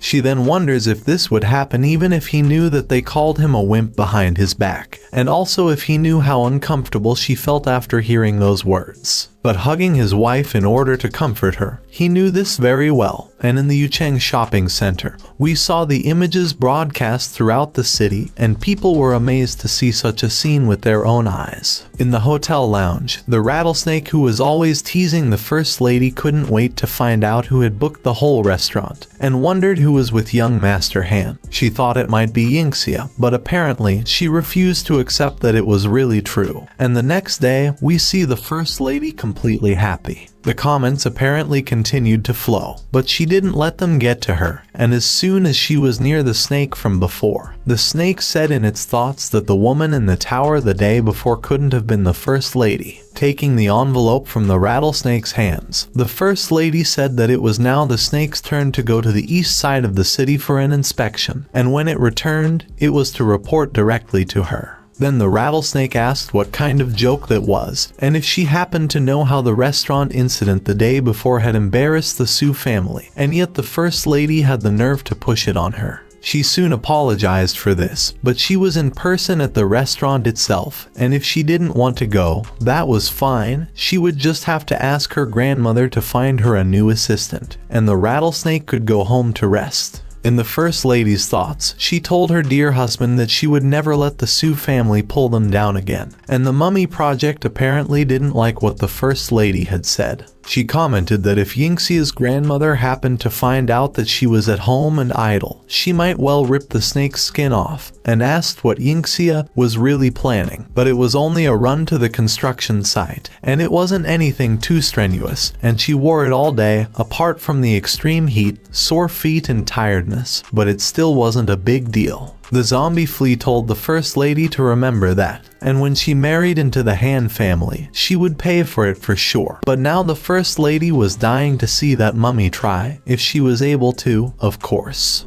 In a different location this time, we saw our protagonist arriving at this establishment, until he ended up meeting some guys who worked there, chatting away. Unfortunately, one of them ended up being quite rude to young Han Sankian, saying that they weren't open yet, and he said he was looking for Lin Yang. Who are you? Our boss is a very influential person in the Cloud City area. How could you meet him whenever you wanted? Apparently, the guys thought the protagonist was some kind of bad person, and even he wondered if they thought he was that kind of person. When they found out that his name was Han Sankian, one of them ended up calling the protagonist the worthless Su family member, and the others continued to make fun of him too. When one of them asked how someone like him could have married Yingxia, he decided to ignore the guys completely. Suddenly, a guy with red hair came running towards the protagonist, and he gave his friend a big hug, leaving the guys from before on their faces, mainly for treating him badly. This young man is called Lin Yang, the owner of the Magic City nightclub and a supporter of Han Sankian too, and after that, he immediately scolded the young people there for not reporting the presence of his dear friend to him. While the protagonist was leaving so that he could reply to his dear wife's messages, he made his other henchmen apologize to Han Sankian on their knees. Yingxia had sent a photo to the protagonist, along with that scum who was always humiliating her, and this was the first person she had vented her anger on, saying that she was going to cook a very large meat for them to celebrate together. After a while, we see the young people apologizing to the protagonist, even asking for his forgiveness, and he comments to Lin that he had a very important deal for him and would end it as soon as possible. Before going to the meeting with the protagonist, Lin told his henchmen that he would sort things out with them later, and then he guided Han Sankian to his office so that they could talk about it in more detail. But it wasn't necessary, and Sankian comments that Lin had said that someone from the Chengxi project wanted to cause trouble, thus attracting young Lin's attention. With that said, then I'd like to change the people in Cloud City. Yangzi, have you wanted Cloud City for a long time? The protagonist asked, leaving the young Lin surprised and wondering what had made Sankian so serious. Leaving there, the young man was completely happy, and all he could think about was the fact that his wife was cooking a big meal that night so that they could celebrate. He was so happy that he ended up completely ignoring the guy he bumped into, who was precisely the most toxic person in this manhwa, but he was still completely ignored. This slug said that because Sankian had ignored him, his good morning was over and he would give the protagonist a surprise. At the Divine Lady's house this time, the protagonist thought that he had bought a new car because he wanted to drive with his wife, and began to wonder what he would do if she got angry. Entering his home glowing, he just thought it best to relax and tell the truth, but unfortunately, things didn't turn out as he had really thought, and he found his wife on the sofa, very sad. On asking what happened, we see the sadness on the Divine Lady's face, and she comments that she had sent her Yihan to inspect the Chengxi project, and she ended up being injured. At this point, the boy wondered if they had started so early, and she said that a group of people had suddenly arrived in the construction area, asking for money and attacked people on site. Not only that, but the material transportation channels were also forcibly blocked by them, and these people looked like guerrillas. They even closed all the construction routes. He thought that there were a lot of people there, so it couldn't have been people from the Su family, which meant that apparently a third-party force was in the City of Clouds. Crying this time, she said that in the afternoon, that Shrew intimidated the Divine Lady, saying that the incident was caused by her, and that she had embezzled funds from the project to buy a car, and that it was time to move house. Hearing this, he ended up remembering the villa he bought with his own, and that change would happen soon. And the First Lady asked him if he was happy about it, and what he found funny to be smiling about. However, he only wanted to tell her that she couldn't talk to fools about weaknesses and strengths, and her own happiness was the most important thing. Holding his dear wife's face, he said, "Yingxia, don't worry and let me take care of it,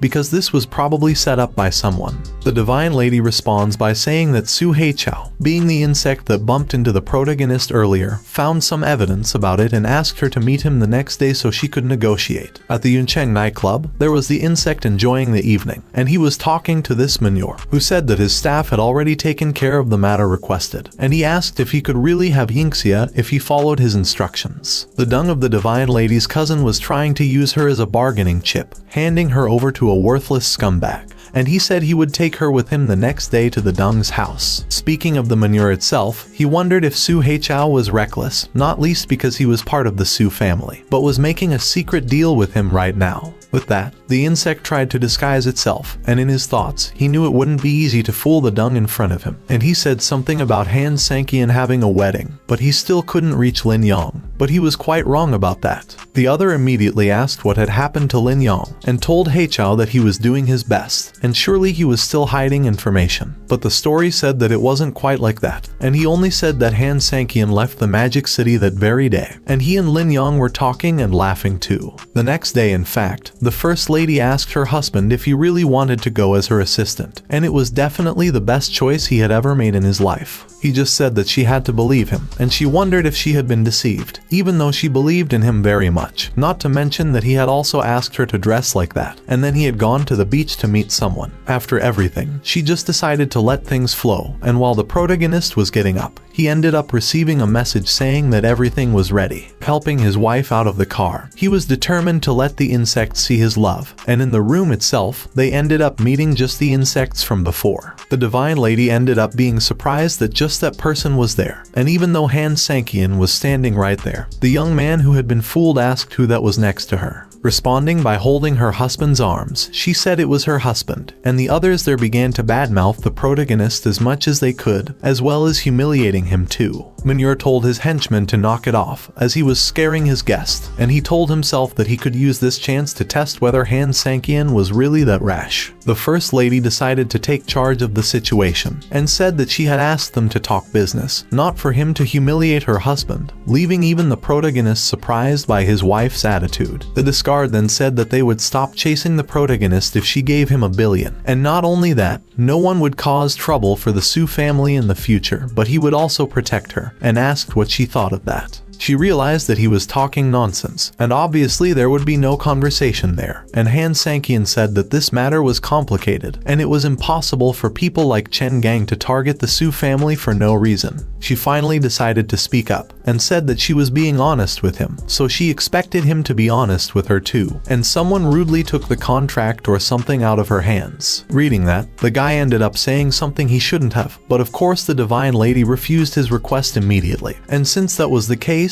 the conversation would end right there. After that, the insect's henchmen went after them, and the guy was thinking that he would get the first lady using force, but little did he know that the protagonist is trained. As soon as the guys came at the young man, he didn't have much trouble dealing with it, and easily parried the insect's blow, as well as knocking it down immediately afterwards, leaving even his dear wife impressed by his skills. Not only was she amazed, but so were the insects that were there, and after that, Sang-kyun said he would give him a chance to explain this matter clearly, and he would also spare the Manhwa's life. The scum asked if Sang-kyun was laughing at him, and it didn't matter if he could fight. Those people around him were all his subordinates. But as soon as he said this, we saw some people enter the room, and it was the young Lin Yong who was there to help the protagonist. The insect said he had supporters, and if they happened to end his life, his supporters would definitely not spare them. And they wouldn't end well either, and the divine lady was getting lost already, and just called for her husband. He told her to wait for him in the car, and he would be there soon, not to mention that she didn't have to worry because none of them would come after her. Lin Yong handed the protagonist a small knife, and asked if Sang-kyun would really like to take matters into his own hands, but it was more than clear that that was exactly what he would like. At that moment, the Dung was probably watching his life pass before his eyes, and he was going to teach him how to write dead words. The moment he was on his knees on the ground, he was about to stop seeing the colors of life, until Sang-kyun asked if anyone had instructed the Dung to do this. Unfortunately, the guy didn't want to cooperate with the protagonist peacefully, and he still insisted that he kill him if Sang-kyun was really capable of doing it, and tired of that game. He told Lin Yong to do everything he could to make him tell. The beating was then severe, and he continued to be beaten non-stop until he actually decided to say something. And finally he decided to tell everything, and said that it was the Su family, and it was Su Haichao's idea and he had gone to the dung heap. He wanted the young man on his knees to have a relationship with Yingxia, and also expose the matter in Yuncheng. He wanted to use this to expel Su Yingxia from the Su family. Even the protagonist was surprised by how far Haichao was able to go just to harm his wife, and Sang-kyun said that if it were only for the Chengxi project, he would still let Haichao go. But he transformed this idea so that he could attack Su Yingxia, and now he would be sentenced to death for it. And returning to the car, the divine lady asked how he was, and if he was alright, as well as asking if the problem with the Chengxi project had been solved. He said yes, and thought they'd better go home now, and she commented that the guy from before wasn't a good person, so she wanted to know how it was resolved so easily. Besides, she wanted to know who those people were who had suddenly appeared, and he just said that the next day she would tell her grandmother's snake that the problem had been solved, and he would take care of the rest. The next morning, we see the room where the Su family held their meetings, and the toxic snake wonders why Yingxia hasn't been there yet. The being that doesn't even deserve to be called an animal soon began to make up a story about the First Lady, and said that he had heard that Su Yingxia hadn't come home the night before. When the old woman asked what he was talking about, he said that he had investigated and found out that it was precisely Chen Gang who had messed with their family. What's more, he spent a lot of money to get past Chen Gang and asked Su Yingxia to go to Gang Farm to reconcile. And as expected, she didn't return last night. Chen Gang was a gangster from the gray area, and Su Yingxia actually stayed on his farm, so it's clear what might have happened. But of course it was all just a made-up story on the fly's part. People asked him if he had any proof of this, because he couldn't just go around spouting such nonsense, since the Su family's reputation was at stake. The old woman asked him if he was sure, and he replied that he didn't know exactly what she had gone to do on the farm, but she hadn't returned last night and was still with someone like Chen Gang. With that, the old woman said that if she really did something like that, she would never forgive the First Lady, and people hoped that Yingxia hadn't really gone down that road. Although the guys continued to blame the loss of the Su family's reputation on the Divine Lady, she arrived shortly afterwards and said that Zong had asked her to sort out some documents and she had just sent them, which was why she was late. The old woman immediately asked if the problem had been solved, and she said yes, and the manure asked how much it cost to solve it, and she said that it wasn't solved with money. And since this incident was solved precisely by her husband, she had no idea how it really happened. And if it wasn't with money, the old woman asked how this problem was really solved. But Rattlesnake asked a different question, and the First Lady wondered why the Queen of the Najas was asking the Divine Lady that question, because she wasn't that kind of person. But in the back of her mind, she wondered what the misunderstanding was. But if she said that Han Sankian had taken it upon herself to solve the problem, no one would believe her either. Suddenly, Lin Yong burst in, saying that there was a present for that broken down old snake, and Deng asked who he was, and how he dared to go to Su's family home to cause trouble. But he was completely ignored, so Lai Yong introduced himself to the snake, and said that he had helped the Su family solve a big problem, and had gone there to receive the money for the service. Lin Yong's fame was not small, and people commented that he was no ordinary extra, and there was no way such a person would go to the Su family's house just to cause trouble. The old woman said that if he really helped the Su family for nothing, she would ensure that his efforts would not be in vain, and he told her that she should make the money count, and took the bag off the Deng's head, telling him to tell her everything he knew. Clearly, Deng had already started to get scared, and he said that it was Su Heichao who had asked him to do such things, but he pretended that he didn't even know Chen Gang, and if it hadn't been for Su Heichao, Chen Gang would have had no reason to attack the Su family. Manure told her not to listen to that nonsense, and it had nothing to do with him, and he didn't know anything. At least those were the excuses he gave the old woman. But he not only asked the Chen Gang to attack Yingxia, but also to expose the matter in Yuncheng, to take Yingxia away from the family and also disgrace the Su family. The comments were that Heichao had overstepped all boundaries, and they wondered how he could do something so despicable, and also how he could harm the First Lady since she was also part of the Su family. The insect was kneeling on the ground after being kneed, and he swore that he didn't know anything, and insisted that this matter had nothing to do with him. I don't know if this was Deng's father, but I think so, and he said that this matter was too confusing for Heichao, and it wasn't for the aged snake to blame his son, and he would educate him again. The old woman simply ignored everyone there, and told Lin that since this was an internal matter for the Su family, she was grateful that he was helping them, and also wanted to know how much he would like to receive. And taking the Deng with him, he said that since she was so correct, he wasn't an ignorant person either, and when this problem was solved, he would come back again. As soon as they left, the manure began to shake, and she told Yingxia that since he wanted to harm her, she would decide how to deal with it. Unfortunately, however, the First Lady thought that if the grandmother really wanted to punish Heichao, it wouldn't be Yingxia who would take such a decision, as that would be cruel, and to our sorrow, she ended up missing the opportunity to teach the insect a lesson. She then said that it was up to his grandmother to make that decision, and since that was the case, the toxic old woman just told him that he was forbidden to go with her during that time, and that he should just go home and think about it. That was all the Deng wanted to hear, but it certainly wasn't what the Divine Lady would have liked, but it was her fault for not really making a decision. The old woman said that no one was allowed to mention this subject again,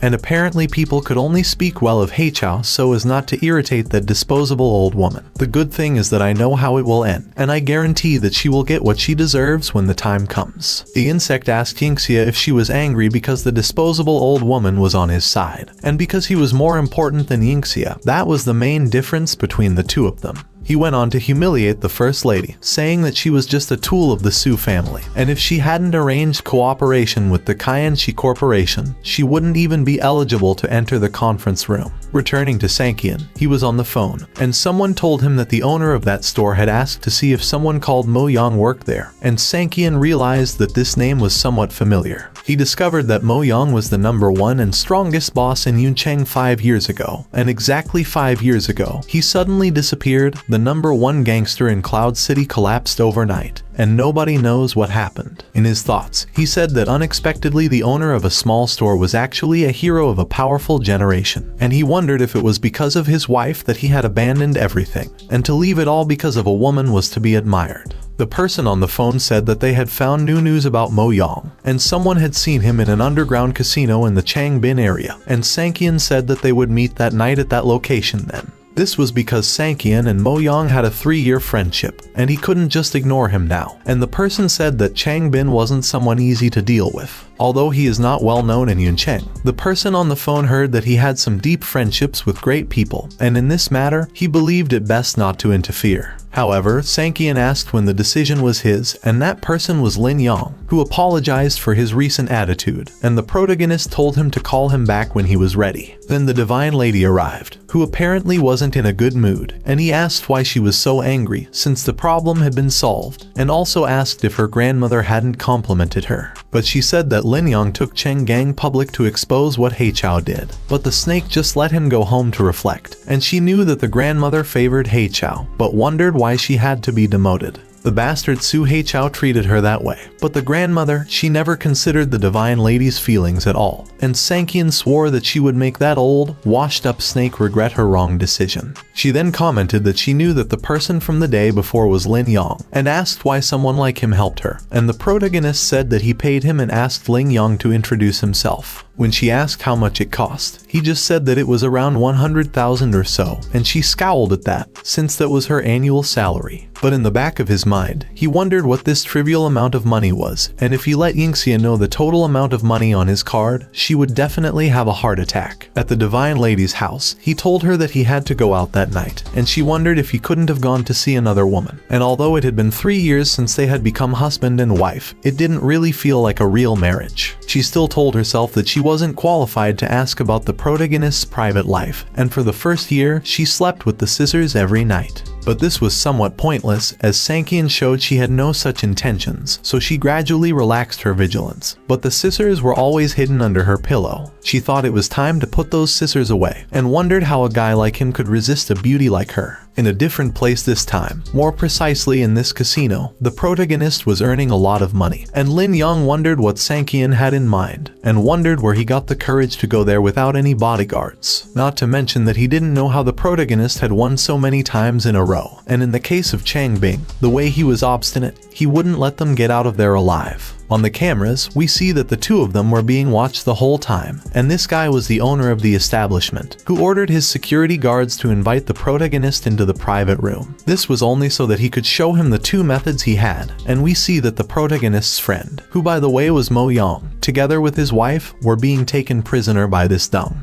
After putting out a cigarette on Mo Yang, he said that back then, when they were fighting together, Mo Yang would never have dreamed that this would happen one day, and his wife was worried about her husband. Unfortunately, she ended up taking a blow, and it was all because of her, according to the insect, and he asked Mo Yang if he knew how hard he had worked for the two of them to work together. However, because of that woman, and for her sake, he said that they would stick together, and despite this, he had abandoned his companions in the past, and the guy wouldn't forgive Mo Yang, striking him a blow, causing him to fall to the ground. After that, he promised to stand up and become the strongest, even stronger than Mo Yang had been in the past, and it had been 3 years, but he had done everything he could to find Mo Yang. But now that he had finally found him, he wasn't happy, because now Mo Yang was just a disposable being these days, and he could end his life with just one finger. Someone appeared in the room, saying that the two guests he had mentioned had already arrived in the private room, and the insect said it would play with those two first, and then they would continue with Mo Yang. In the VIP lounge itself, he recognized Lin Yang's presence and asked if he had come to his small house to relax, and asked who he was with. Since Lin Yang was standing, the guy sitting down was certainly not a simple figure. figure, until the protagonist decided to introduce himself as well. The Manhwa commented that his name was identical to that of the famous son-in-law of the Su family, and asked if by any chance he had misunderstood the protagonist's name, but that was exactly what it was, according to the protagonist. The guy from before was surprised that he was really who he thought he was, and that he hadn't expected it. In the end, he was just a little idiot, and he didn't really know what the protagonist had offered Lin Yang to make him go there. Then the Dung asked what he was doing there, and immediately the protagonist asked if he had captured Mo Yang, leaving the guy surprised. After that, he asked if Sankian had only come there because of Mo Yang, and he was right, and he had captured Mo Yang, and asked why the protagonist wanted to save him. Sankian then asked if the scum would let his friend go if he set a condition, and he replied that with such a threatening tone, normally people would dare to run, and he was there so he could ask them something. By asking his question, he wanted to know who the protagonist thought he was, and if he was someone who had no money, and he wanted to use the Su family to be able to crush him, and it was only for Sankian to try, and Chang Bin would have no regard for the Su family. Rising from his chair, Sankian said that the Su family had no way of stopping him, but he, Han Sankian, was more than enough to deal with that insect. Just you really know how to make jokes. I don't mind that Lin Yang has joined the Su family, but it's not a wise move to remove the shields here. Finish quickly, give brother Yang a chance, and break his legs and throw this insect in the trash. That's what the Dung from before said. But from the look on Lin Yang's face, that wasn't how things would really turn out, and the insects wondered how the protagonist had dared to act as the bogeyman, and if he was really making fun of them. He told Lin Yang that now was the time for him to save his skin, and if he happened to show up there again, he would break more than just a leg,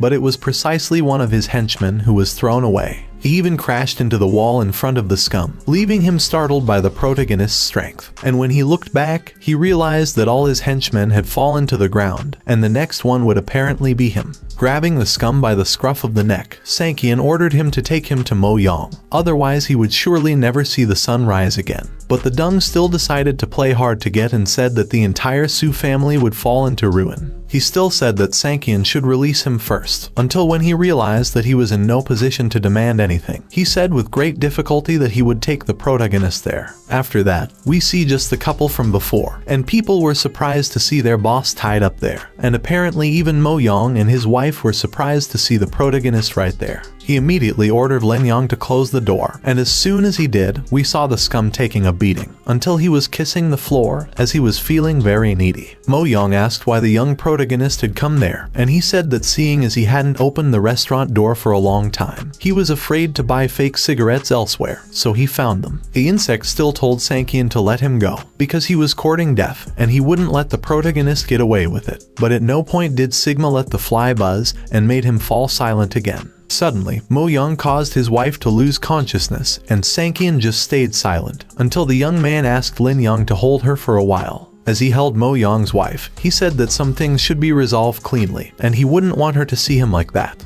Referring to Chang, they should also settle their accounts, and realizing that his life was at risk, Dung asked if Mo Yang knew the chain reaction that his death would cause. Not to mention that when the time came, Mo Yang would teach him about the future, and Lin Yang tried to calm the green-haired boy down, saying that his death wouldn't benefit them. However, the protagonist said he was going to cover for him, and it was only for him to do as he pleased, so he decided to do exactly as Sankian said, and the insect's face of despair was the best before his last breath. When the scum had finally left, Sankian asked Lin Yang if his subordinates should have arrived by now, and speaking of them, they said they were surrounded now. I confess that I didn't quite understand what this scene was about, but I think that the guys who were surrounded were actually the henchmen of the young man who was recently cradled, and the others must be Lin Yang's henchmen. At least I think so. Leaving the place, Sankian commented that he had always been curious, and asked why, 5 years ago, he had suddenly given up his status as Cloud City's #1 gangster and gone to live as an ordinary person. According to him, 8 years ago, she said she wanted to see how beautiful the city of clouds was, and he spent 3 years by her side. And 5 years ago, she said she was tired and wanted to rest, so he threw everything up and firmly accompanied her. and in the past, he had told her that if she wanted a city of clouds, he would give it to her, and if she wanted to live an ordinary life, he would give her his position too. Sang-hyun was amazed that he would give up everything for love, but he still said that he couldn't protect his most precious possession. Yet the protagonist said that he had done absolutely everything for his beloved. Returning to the divine lady's house, it was already 11 o'clock and Sang-hyun still hadn't returned home. And as incredible as it seemed, the first lady wondered if her husband was really with another woman. She wondered if she should make a call, and although she and Sang-hyun were married, it wasn't a real marriage, and she wondered if she was too embarrassed to ask something like that if he had another woman. Until suddenly, she realized that the protagonist had finally arrived home, and she turned over to pretend to be asleep, and Sang-hyun was slowing down so as not to wake his wife, although he still asked if she was asleep. As she didn't answer anything, he thought that she did, and he spoke to himself in a low voice, saying that it was incredible that Mo Young's attitude, since for a woman, he had really given up everything, and Sang-hyun thought he was really powerful. But he also said that he wasn't strong enough, and Sang-hyun wondered how he could protect his beloved. The divine lady was completely happy to hear what her husband had said, because in order to protect her, he wants to become as strong as possible. The next morning, we see these insects, and it turns out they were relatives of the protagonist, and they wanted to know why his father and mother hadn't come to pick him up in person. But he gave the excuse that they were busy, and he was going to take them himself that day. Unfortunately, this gentleman's wife was apparently a snake, and said some things to him that she shouldn't have, until she commented that his sister apparently didn't take him seriously anymore, and he asked Sang-hyun if he had come to pick them up with a cab, but he had actually driven his own car all the way here, and when he saw that it was an Audi, the guy was impressed, while the snake thought that he got that luxury car only because of his wife. Her insect of a son said he was going to drive that car, taking the lead, and asked what qualifications the protagonist had to drive a good car like that. As I said earlier, this family had nothing but insects, and the old man said that his son could drive that car, not least because it wasn't Sang-hyun's car either. When the snake said that he was also in the spotlight, and asked if he hadn't gone to pick them up, how could Jong-lan have given the protagonist a good car, referring to his parents? However, this left the protagonist completely disgusted, and the insect was just taking pictures in the car, pretending that it was his, until they soon left. After the boy took control of the protagonist's car without his permission, the insect still managed to crash Sang-hyun's car, and his mother's viper ordered him to switch with the protagonist. As the insect had nothing to do, he asked his mother's viper what he should do now, and if she would pay him. But the snake only said that they would talk about it at his uncle's house. When they finally arrived at the site, the protagonist told them that he was going to pick up Yingxia from work, so it was up to them to go up on their own. His uncle, who isn't really an uncle at all, but just the uncle of the protagonist's wife, asked if this was the way to receive guests. But if it were me, I'm sure the three of them would have had a very humiliating time. The jellyfish pretended that everything was fine, and told the protagonist to hurry up, until the husband asked what she was doing, and even referred to the protagonist as disposable garbage, asking why she didn't let him take them upstairs. But the rattlesnake was planning to do something in order to harm the protagonist, and I've never seen a manhwa in my life with so many toxic beings in society. When they went upstairs, the poison anaconda told her husband not to say anything and to leave everything to her, and we soon saw one of the most poisonous caterpillars in the book, which was precisely the First Lady's mother. As soon as they entered the rattlesnake's lair, the jellyfish told the First Lady's mother that she had already told her not to let the protagonist drive that car, since it was the protagonist himself who bought all three of the cars they own.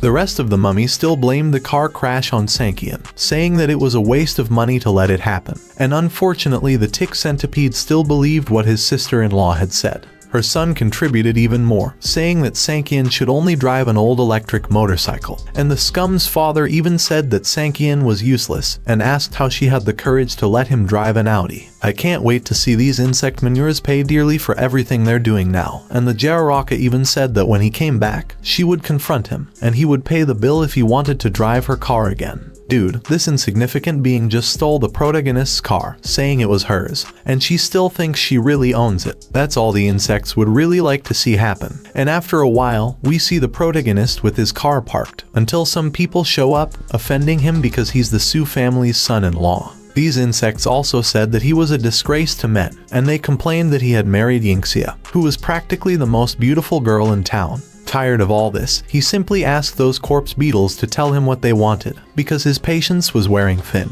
Apparently the guys didn't like what he'd said very much, and the blonde ordered his brothers to finish him off. But unfortunately for the three of them, they took a beating, and Sankian said that the next time they tried something, the consequences wouldn't be so simple. As soon as they left the scene, the first lady showed up asking why the front of the car was smashed, and the protagonist told her the truth, that her cousin's insect had hit the car while driving. The first lady thought her mother would do something when she found out, but little did she know that the snake had already been tricked by her brother and sister-in-law. Returning home, we saw just the insects from before, and the first lady asked why they were all there, and her father said that given the size of the crash, it couldn't even be called a new car. The snake then simply took the keys from the protagonist's hand again, and even said that since he didn't know how to handle the car, she wouldn't allow him to drive it anymore. Even if he touched the car, there was no point in driving it. The insect next to her even asked if he thought that just because Yingxia could make money now, how was he going to solve this? Not to mention that repairs to an Audi were quite expensive. The first lady didn't understand anything that was going on there, and the Viper said that he had warned her not to let Sankian drive a good car, and since she didn't listen, now she would know the consequences. The first lady was even going to say something about the car being Sankian's, but she soon realized that this was all just a bunch of crap. Zombies Project even said that if Yingxia tried to speak for the protagonist again, she would make the first lady divorce him now, and the insects tried to ensnare the first lady by bad-mouthing her husband. She was even going to say something to these insects, but the young protagonist simply pulled her close to him, and her mother said that now Yingxia was the support of their family, and Sankian no longer needed to pick her up from work from now on. The Viper told the first lady to invite her uncle to dinner that night, so she wouldn't have to go with a nobody, referring directly to the protagonist. What I find incredible is how this girl is completely lacking in attitude to actually defend her husband against her parents. So I withdraw her title of First Lady. That's because a person who puts the protagonist, who by the way was her husband, below her own parents, she doesn't even deserve to be put first in his life either. It's just a shame that he's such a cattle prod, unfortunately. Sankian said that she had some things to do that evening, so she should really go, and the Supreme Dung commented that the boy was being clever, knowing that he shouldn't show up at the party, so he didn't need to embarrass himself by making excuses. Sankian again asked Yingxia to go to the party and have fun, and on the way to their house, the insect said that her mother was really amazing, since Sankian didn't even contradict a word they said. This piece of sewage even said that Sankian didn't even deserve any position in the Su family, so he had no authority to say anything, and her son should be careful not to crash the car again, as he would have no excuse this time to help him. According to the rest of the feces, everything was under control now, and she said that since the Lang family had bought 2 cars, that meant they must have made a lot of money, and he had to find a way to borrow some. But by borrowed, she meant taking money and not giving it back, and he said that his sister was now well off, so it was only natural that she should help him, since he was her older brother, and he was going to ask for a total of 200,000 at dinner that day. The rattlesnake said that if she wanted to lend him a note, he could give it to her and get the money first, and he said that now his sister was very rich, and it would be pointless for her to ask for it back, and after all, he was her older brother. During the dinner itself, which was more like lunch as it was still daylight, Dung said that he had recently been going through some problems and would like to borrow some money. Yingxia's mother then asked how much he would like, and raising only 2 fingers, she thought he would like 2,000, until he said he would like 200,000, leaving her and the rest of the pig surprised. He just asked her to sit down and let him finish talking, and even commented that her family's 2 cars cost more than $1 million, which wasn't very much at all, and the snake once again helped to ensnare the rest of the feces. The Red Viper said that Yingix's mother was now a very rich madam, and it all cost a few million, asking if she was hesitant to give them a mere 200,000. The Cobra also said that their parents' relatives said that she was married to a fake rich man, so her brother and she spoke for her, and she could give 200,000 this time, after which none of those relatives would be able to say that she had nothing. After a while in silence, the Poison Viper asked if it was only 200,000, and she would give them the amount, given that this insignificant being didn't even have a hard place to fall, and even said that she would give such a sum. Both Yingxia's father and Yingxia herself are surprised that the rattlesnake would agree to this donation, and suddenly we see the supreme insect getting its ass kicked live. When the manure was completely on the ground, the big man realized that he was quite excited by the look of it, and the snake asked what was going on. And as he had said he was going to the bathroom, she wanted to know why he was being beaten. The walking mummy asked who those guys were and how they dared to touch her son. But the big man commented that her idiot son simply wanted to bother his wife, so it was only natural that the dung should get a beating. When she asked if this was true, the dung said no, and apparently this unnecessary rattlesnake in the story believed his son's version, and commented on the clothes his wife was wearing, saying that she was the one who wanted to seduce her son. This made the big man completely angry and stressed, and he said that even if his wife wasn't wearing that dress, her son had no right to harass his wife, and he even punched the snake in the face twice before. Although that's still not enough for what this rattlesnake really deserved. Unfortunately, I'll have to settle for this, and then the insect's father just kept quiet. When the manure was about to continue being beaten relentlessly, the big man said that he really was a good person, and the person who had upset his wife would pay hundreds of thousands. And if by any chance he wasn't able to pay it, he would certainly pay with his own life. And the dung said he didn't have any money, but he did have a car. He could take the car and let the insect go, but Yingixia was upset this time and decided to speak out, saying that the car was hers, and he didn't even have the right to give it to the fat man, and he should sort it out for himself and not involve her. The whale out of the water became interested in Yingxia and told her that he had a lot of money, and as it was only a broken Audi, he wouldn't really take her car. However, she was certainly against it, and he said she wasn't qualified to say anything, and none of the women he wanted could actually run away.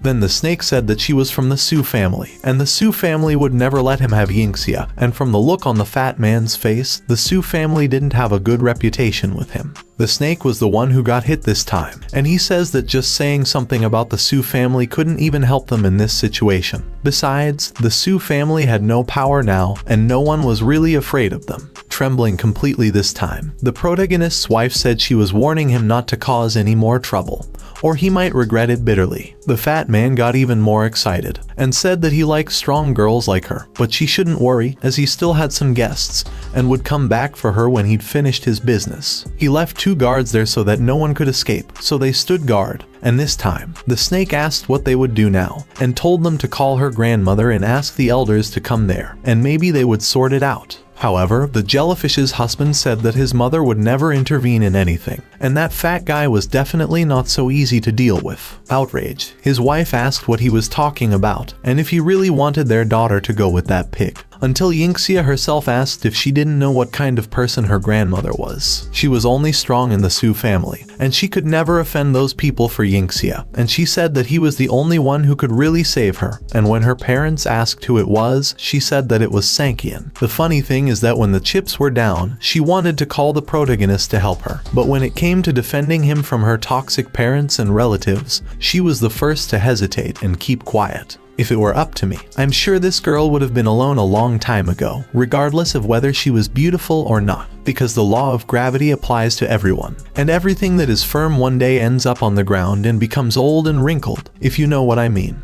The viper asked if her daughter was going crazy, or if she wanted a coin to tear up, and if she was really hoping that Sankian would be able to help her. The insect also said that Yingxia was insulting him, and she herself asked him to help her solve the problem. And if he didn't want to help, she should just tell him, and she didn't need to humiliate him. She immediately ordered the manure to shut up, and told him to stop being an idiot, because if it wasn't for him involving her in this, she wouldn't have to worry about him. After that, she called the cattle, and the cattle answered immediately, and when she asked where he was, we saw him at home having his meal. Yingxia told the cattle that she was in trouble, and asked if he could come and help her, and the little dog, without thinking twice, told his owner that he would be there in a few moments, making her very happy. Her mother told her to call her grandmother again, and asked her how she had been able to bet everything on the Sankian.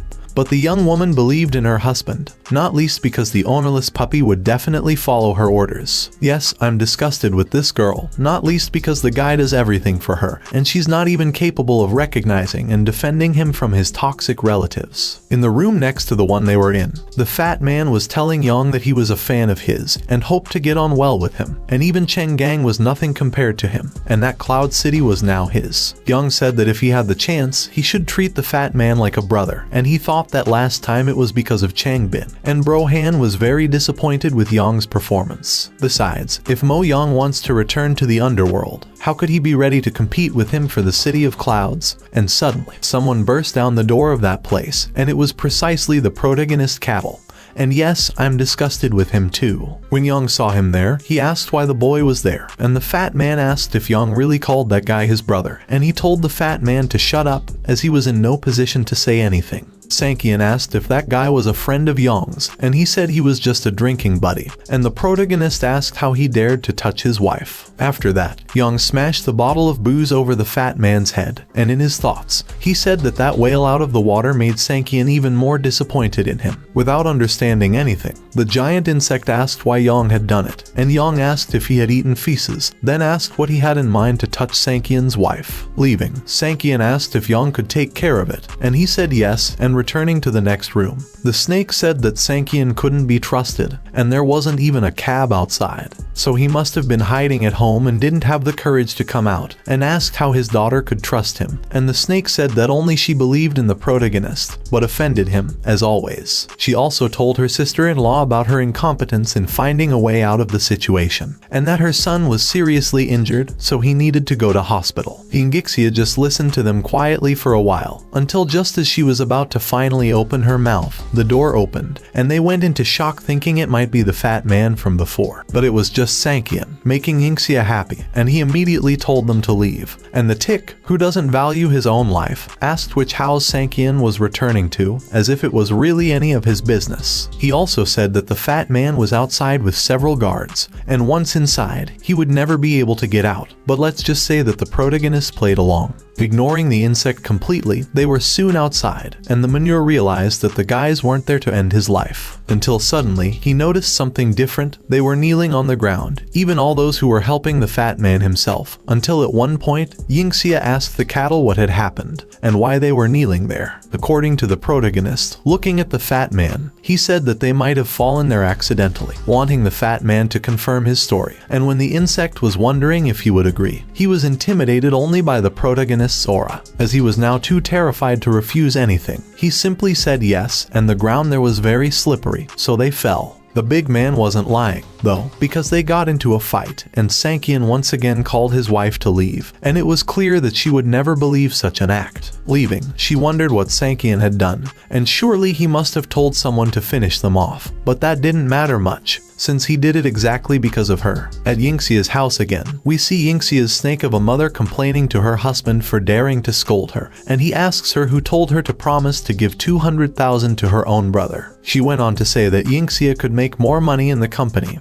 and 200,000 wasn't much, but he clearly said that this was embezzlement of public funds, and from the look on her face, even she didn't care about Yingxia's safety. Incredibly, this unusable mummy threw herself on the floor like an annoying child, saying that she didn't want to live anymore, and wondered why she had married such a useless person. About giving up living. I can't wait for her to actually do it, and I think she forgot that her husband wasn't the only useless one in the story, since she's nothing but a bloodsucker. She even had the courage to ask her husband that if it weren't for him, she would be so ashamed of her family, and even her family trash-talked them in secret. According to this viper with crocodile tears, she was also fighting for his reputation, and he was throwing 1,000 knives and still accusing her, and if there's one thing this one doesn't know how to do, it's act well. She went on to say that they were going to collect the money the next day, and asked what they were going to do now, and she didn't want to live anymore, because being alive at the moment was useless, and her whole life had been for nothing. I think someone has forgotten that once you're nothing more than a parasite who only cares about taking money even from your own daughter, you usually can't expect a truly prosperous future. Yingxia told her mother to stop crying, making her finally shut her damn mouth, and she said she would get the money for her mother. On her way out, she ran into Sankian, and he asked her if her uncle wanted to borrow money again. So she decided to play dirty with him, immediately giving him a hug, and with tears in her eyes, asked if he could help her again. Since the guy is too much of a cattle prod and doesn't know how to put limits on his own wife, of course he was going to help, and he asked her if her uncle wanted the 200,000, and she said yes. But Sankian didn't have to worry, because she would pay the 200,000 back, and let's say he doubted it. And she said that if he didn't believe her, she would write a loan receipt. She promised for her honor and her pride that she would return the 200,000 to her husband. but he said that his money was her money, and it didn't make any difference whether it was 200,000 or 2 million, as long as it was for her. And kissing her on the forehead, as a form of supreme respect for her, he asked her how she had the courage to use the word loan to speak to him. However, she refused to accept it that easily, and she insisted on writing out a loan receipt. And suddenly, she asked if he had just recently said 2 million, asking how much money he had. And according to him, it was a little over 2 million only, and in a very different place this time. We see the protagonist complaining about having to give advance notice if he wanted to withdraw an amount over 100,000, and he wasn't supposed to need notice with that card. The unintelligent attendant asked if he really thought he still had any privileges with that car, and she told him that she had been working there for almost 6 months and had never seen that kind of bank card, wondering if he had gone to the wrong bank. Sankian then said that it wasn't really a privilege, but if her president saw him, he would certainly help count the ballots himself. And she said that her window wasn't a place for him to brag, so it wasn't for him to hold up other people's business. As she was doubting this, he asked if she could call her president now, so she could see that he really wasn't just bragging. Disgusted, she asked why her president was going to see just him, and she was warning him to get out of there while it was still possible. Otherwise, she would call security. Suddenly, someone came up and asked what was going on, and it was the director of that bank. And the clerk, with a lack of intelligence, said that the person wanted to withdraw 200,000, and she told him to give notice, but he was still there. The director was very kind to the protagonist, and told him that if he needed to give notice to withdraw more than 100,000 yuan, if he wanted to withdraw 200,000, he would have to wait until the next day. Showing her his card, he commented that perhaps she could change her thoughts after looking at it, and as soon as she saw it, she was impressed and initially speechless. Running out of there as soon as she spotted that card, she was soon in front of the protagonist, but very breathless from running, and she said that his business could definitely be settled at that very moment. He then asked when he could withdraw the money, and she said that she could withdraw it right now, and told him to go to the VIP room, and she could withdraw the money for him, and apologize for what had happened before, and hope that the boy could forgive her. What's more, the director immediately ordered the attendant to apologize to the gentleman, and if she delayed things, she would no longer be able to keep her job. As soon as she apologized, people wondered who that young man was, and he really did look incredible, and it seemed that this young master wanted to withdraw the money discreetly, but he didn't expect to be treated like this by the officials. People even said it was time for that rattlesnake attendant to drop her snobbery, and she got nothing more than she really deserved, showing us that she really was worthless. After a while, the principal said goodbye to the young protagonist, and in her thoughts, she said that he was very handsome and rich, and it was very likely that he was a young Yuncheng master. Come to think of it, she was beautiful, physically attractive, and mature, and he didn't even have any interest in her, giving us the look of someone who really wasn't happy about it. After that, she immediately told her attendant to go home and wait for news, and the snobbish girl asked her principal what she had done wrong, and if he had asked her to reprimand her. The director then asked how she could serve someone like him, and she was suspended because she didn't have the basic knowledge of a bank, and asked what qualifications she had for that job. The girl didn't understand anything, so the principal decided to draw it for her to understand better, and the bank card in his hand was an exclusive customization of the bank, exclusive for those who deposited more than 10 billion. The girl certainly didn't know where to put her face now,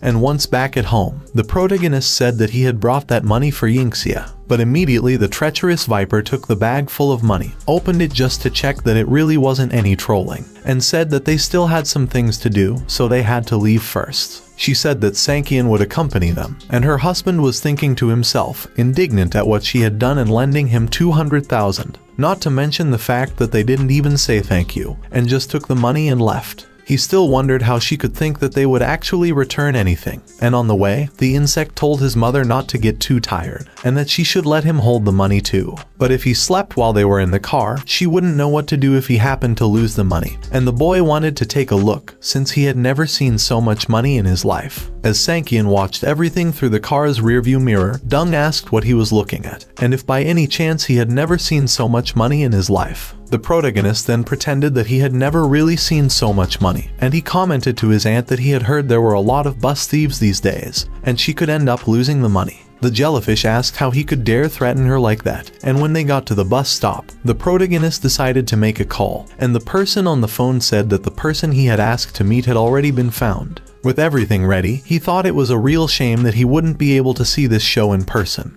And on the bus itself, we saw the insects there in the background, until at a specific stop, we saw these gentlemen getting on. The driver also commented that he was really greedy, because even outside the bus stop people were still getting on. And after that, when the bus finally started, the guy from before practically fell on the dung. The Viper was outraged by what he did, even though the guy apologized for it, and he just said that he was holding on tight when the bus started moving fast, and again apologized for it. After that, someone else helped him up, and after saying goodbye and apologizing, the Viper glared at the gentleman, and she didn't even let go of the bag for a second. However, when they reached their destination, she began to wonder where her money was, leaving everyone there with their feet in the grave afterwards. Returning to Sankian, the person on the phone had said that the money had arrived, and he would send it to the protagonist the next day. And the protagonist thought that it really was time to teach the insects a lesson, and his money wasn't so easy to take. After this whole situation was resolved, Yingxia said they were going out to eat that night, and he asked her why she wanted to eat out all of a sudden. And she said it was to thank him for lending her the money. She also said that she had booked all the rooms in the Grand Hyatt Hotel in the UFO building, and in the building itself, she was complaining that her booking was made for 5:30 in the afternoon, and it was already 5:30 and the place was still completely full. The guy only apologized to her, and she could only book the place when no one was there, but it was currently full, and if she wanted to wait, she should please go to the restroom. Otherwise, she was simply asked to leave, and he had no shortage of guests like her, and she said that it was more than clear that she had booked the table there, and now he was simply asking her to leave. She refused to leave, and asked what he could do with her, and if she was really looking for trouble, he would call security so he could get her out. Now she started to drop the ball, and again it was up to the protagonist to take control of the situation. But this time I support what he did, since she had actually made the reservations. Sankian asked if the insect had said that they were causing trouble out of the blue, and according to the young man, that was exactly it. And even if he had booked that place, if Hitler's mustache hadn't come to meet them, they would have had to wait there. So they were supposed to leave if they didn't want to accept what he, the Hitler mustache, had offered, and that got Sankian a bit excited, and he said he would let him see how unreasonable that kind of harassment really was. The unjust Millionaire told his henchmen to get those two people out of there who were causing trouble, and the first one was intent on hurting the protagonist. But he dodged easily, and by the time he hit back, the guy easily lost his heart. As soon as one of the dungmen was kneeling on the ground, Yingxia began to stare at him in awe, wondering if he was really the Sankian she knew. He referred to everyone there and said that this was just beginning, and then the Millionaire told the two who were left to attack the boy at the same time. But with just a swing of his arm, he finished them both off. Now the insect started to get scared, and asked the protagonist not to come any closer, because if he dared to cause trouble, he wouldn't do well in the Great Hyatt Court. The young man immediately told the Millionaire to call his boss, and suddenly, someone gave an order for everyone to leave, leaving the insect surprised, and that redhead was precisely his boss. Millionaire told his boss that that explosive kid had caused trouble and hurt the security guards, and when he realized that Sankian had defeated the three of them with his bare hands, he took an interest in the protagonist.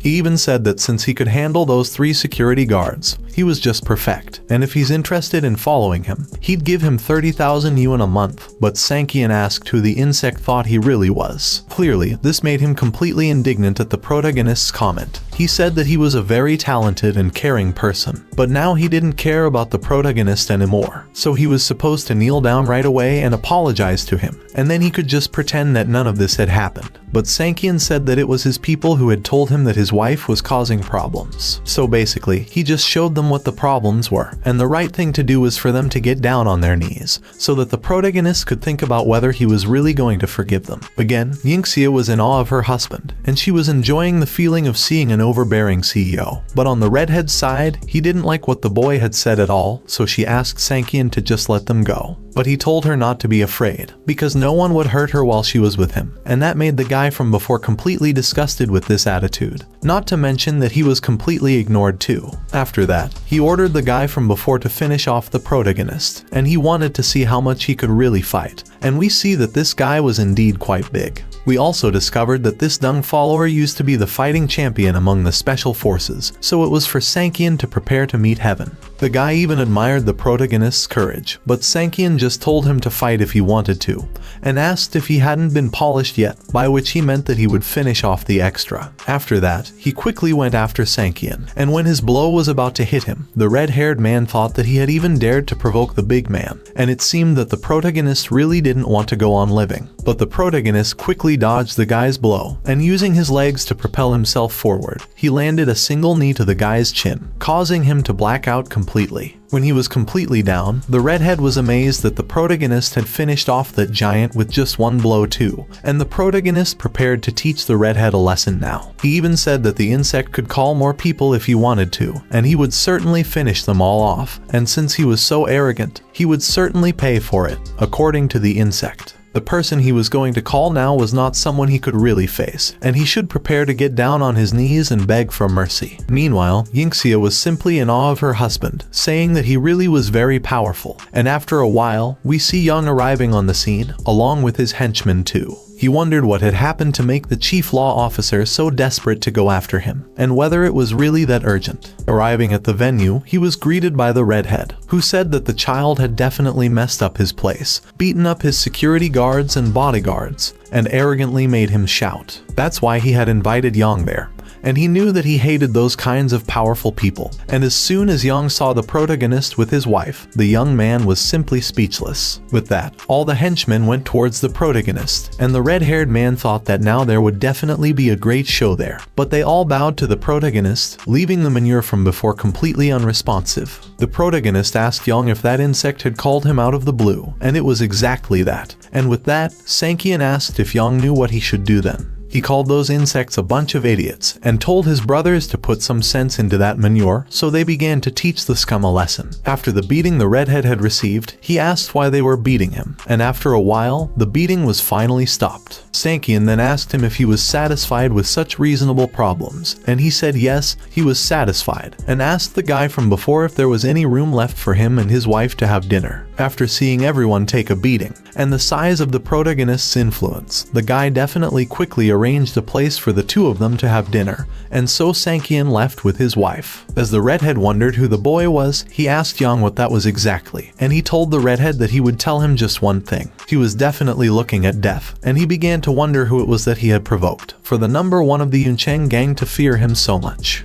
We continue with the protagonist's friend telling the insect to admit his mistakes if he didn't want to be deleted from the story right then and there, and perhaps Sankian could forgive him for what happened that day. Although he was initially too surprised to really say anything, he began to beg Sankian to forgive him, causing his employee not to believe what he was seeing with his own eyes. Yingxia then asked Sankian who he really was, since he had defeated a bodyguard with a single blow, and Lin Yang had sent people to help him teach Lei Chuan a lesson, and now Lei Chuan was on his knees begging for his forgiveness. But as to what kind of person he really was, she would only know in the future, and she wondered if he wasn't planning to spend a lot of money again, and even how much it would cost to pay Lin Yang and that large group of people as well. But even if he did spend money, it was simply impossible for people like Lei Chuan to apologize to him, even more so in public. He then asked his wife if the person couldn't stand up to him, if it wasn't normal to simply admit defeat. But she still didn't believe it, and even if Lei Chuan couldn't stand up to him, he wouldn't bang his head on the ground to apologize. She then said that she hadn't imagined that her husband had such a masculine side, since he always listened more to things and humiliated her by keeping quiet. After saying something in Yingxia's ear, she ended up getting embarrassed and immediately pushed him away, after which she asked why he was making such a fuss that day. And according to him, it was because they said his wife was causing unnecessary problems, so he showed the insects what an unnecessary problem it really was. Yingxia asked if one day she became too eccentric, would he still be like that with her too, and he said yes,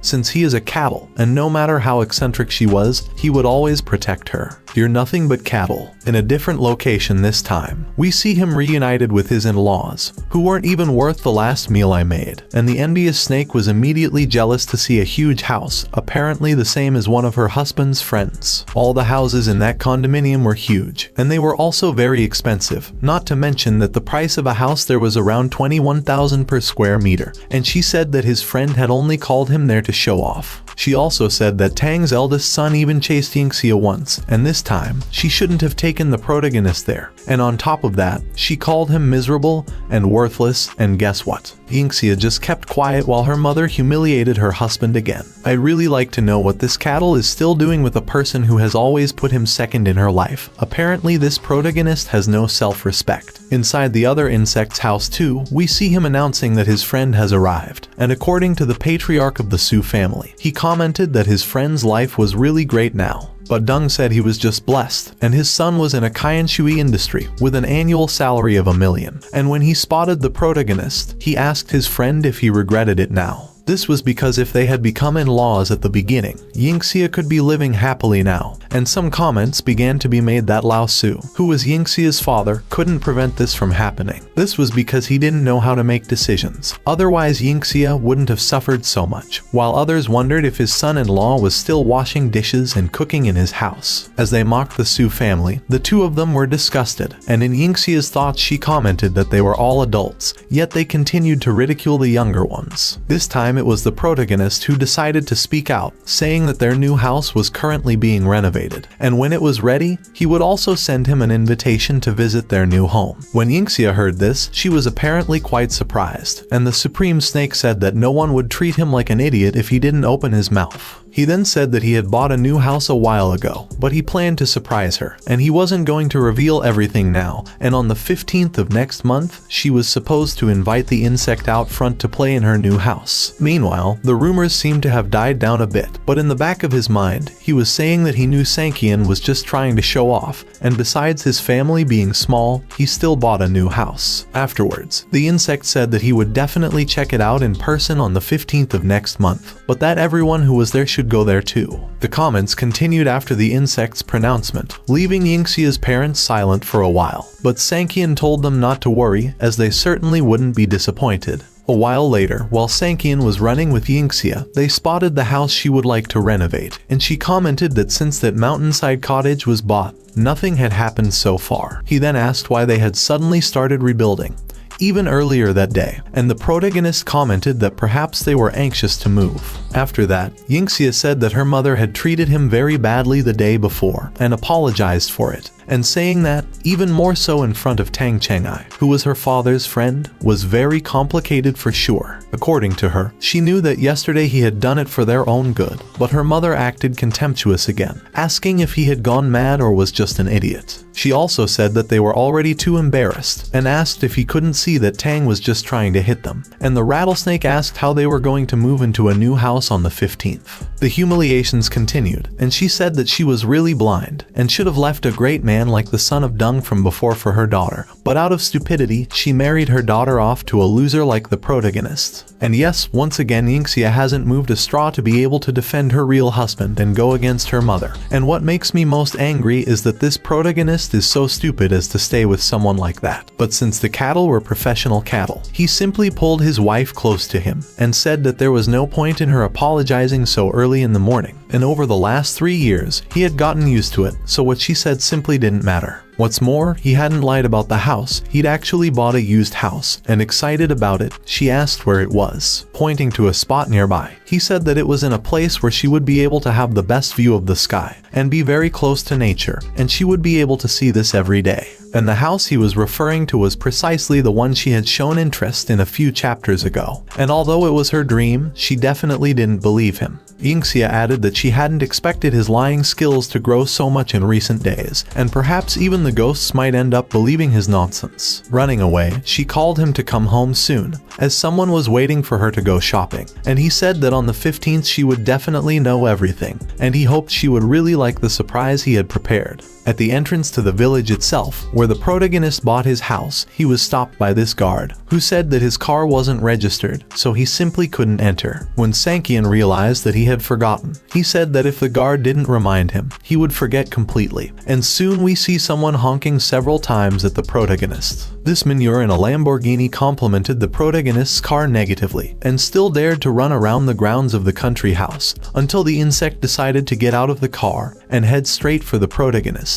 The guard only asked him not to get angry, as he would have Sankian out of the way soon, and he went on to talk about the protagonist's car, telling him to get that old can out of his way right away. Sankian then said that the donkey Dung accidentally kicked his car, and it ended up breaking down, so he would definitely have to pay for it. Disgusted, the insect said, "Looking at you, you must be the head of a small company, right?" Believe it or not, I'll make you unable to blend into Yuncheng with a single word. It's just a broken car. What can you do if I break it even more? When Sankian asked him what he would do if he said that he was the owner of the place, the Dung began to laugh at the protagonist's face. And if he was the owner of the place, then the Dung there was the head of the Cloud City. With that said, Sankian just smiled, and the guard spoke kindly to the protagonist, saying that he hadn't received a message to allow Sankian to enter. He then kindly asked him to at least move the car out of the way, which he did, while the fly from earlier offended the protagonist as he went through the gate. While the guard was just observing the situation, he received a call from his captain, and apparently he was going to allow the protagonist to enter. Running towards Sankian, he said that just now the captain had called him and allowed him to enter, after which he apologized for offending the young protagonist recently. But he said it was okay, because he was just following the rules, and the guard commented to him that he was scared, and it was really unbelievable that he was the mystery buyer of the villa on the mountain that was bought for almost 100 million. A while later, we saw the fly from before with his companion, and she said that it was an excellent place to live, and he commented that his village wasn't too bad either. If she'd like to visit now, it would definitely be a great idea, and the protagonist immediately interrupted them, saying that they would need his permission. Sankian then asked how the fly had dared to enter his property, and reminded Dung that it was he who owned the place before. Although he looked surprised at first, he quickly changed to a laughing face, not believing that he was actually the owner of that mountain villa, since it was worth almost 100 million and he was driving a broken down Audi. Sankian commented that he had heard that the Yunding villa on the side of the mountain had strict rules, and the area around each villa was private. Trespassing was strictly forbidden and violators would be severely punished. The insect Dung even had the audacity to tell Sankian not to think that the owner of the mountain village was actually decorating that house because he was going to live there, and he then acted very rudely towards the owner of the place itself. But before the situation could get any worse, someone interrupted the fight that was about to break out, and the captain of the guards asked what was going on there. The insect from before said that it had caught the protagonist trying to pretend to be the owner of that village, so it was supposed to take him away. And as soon as the captain saw who it was, he simply couldn't believe his eyes. The captain immediately bowed respectfully to Sankian, asking if the insect next door was invading his area and threatening the protagonist's life. Sankian could be sure that the people who sneaked under the area of the mountain villages would definitely be punished, causing the insect to become petrified. So frightened was it by the way the captain spoke to Sankian. He asked the cattle master if he really owned that village, and how it was possible, since he drove a broken down car, and yet qualified to live there. The protagonist only answered with another question, saying that if he wasn't the owner of that village, who else would be? When the captain saw that the fly Dung from before was familiar, he asked him if he was from the Kong family, and as the Kong family had lived there for a long time, the captain asked him if he didn't know the rules yet, and he would go with the guards immediately. Dung, realizing he was in a tricky situation,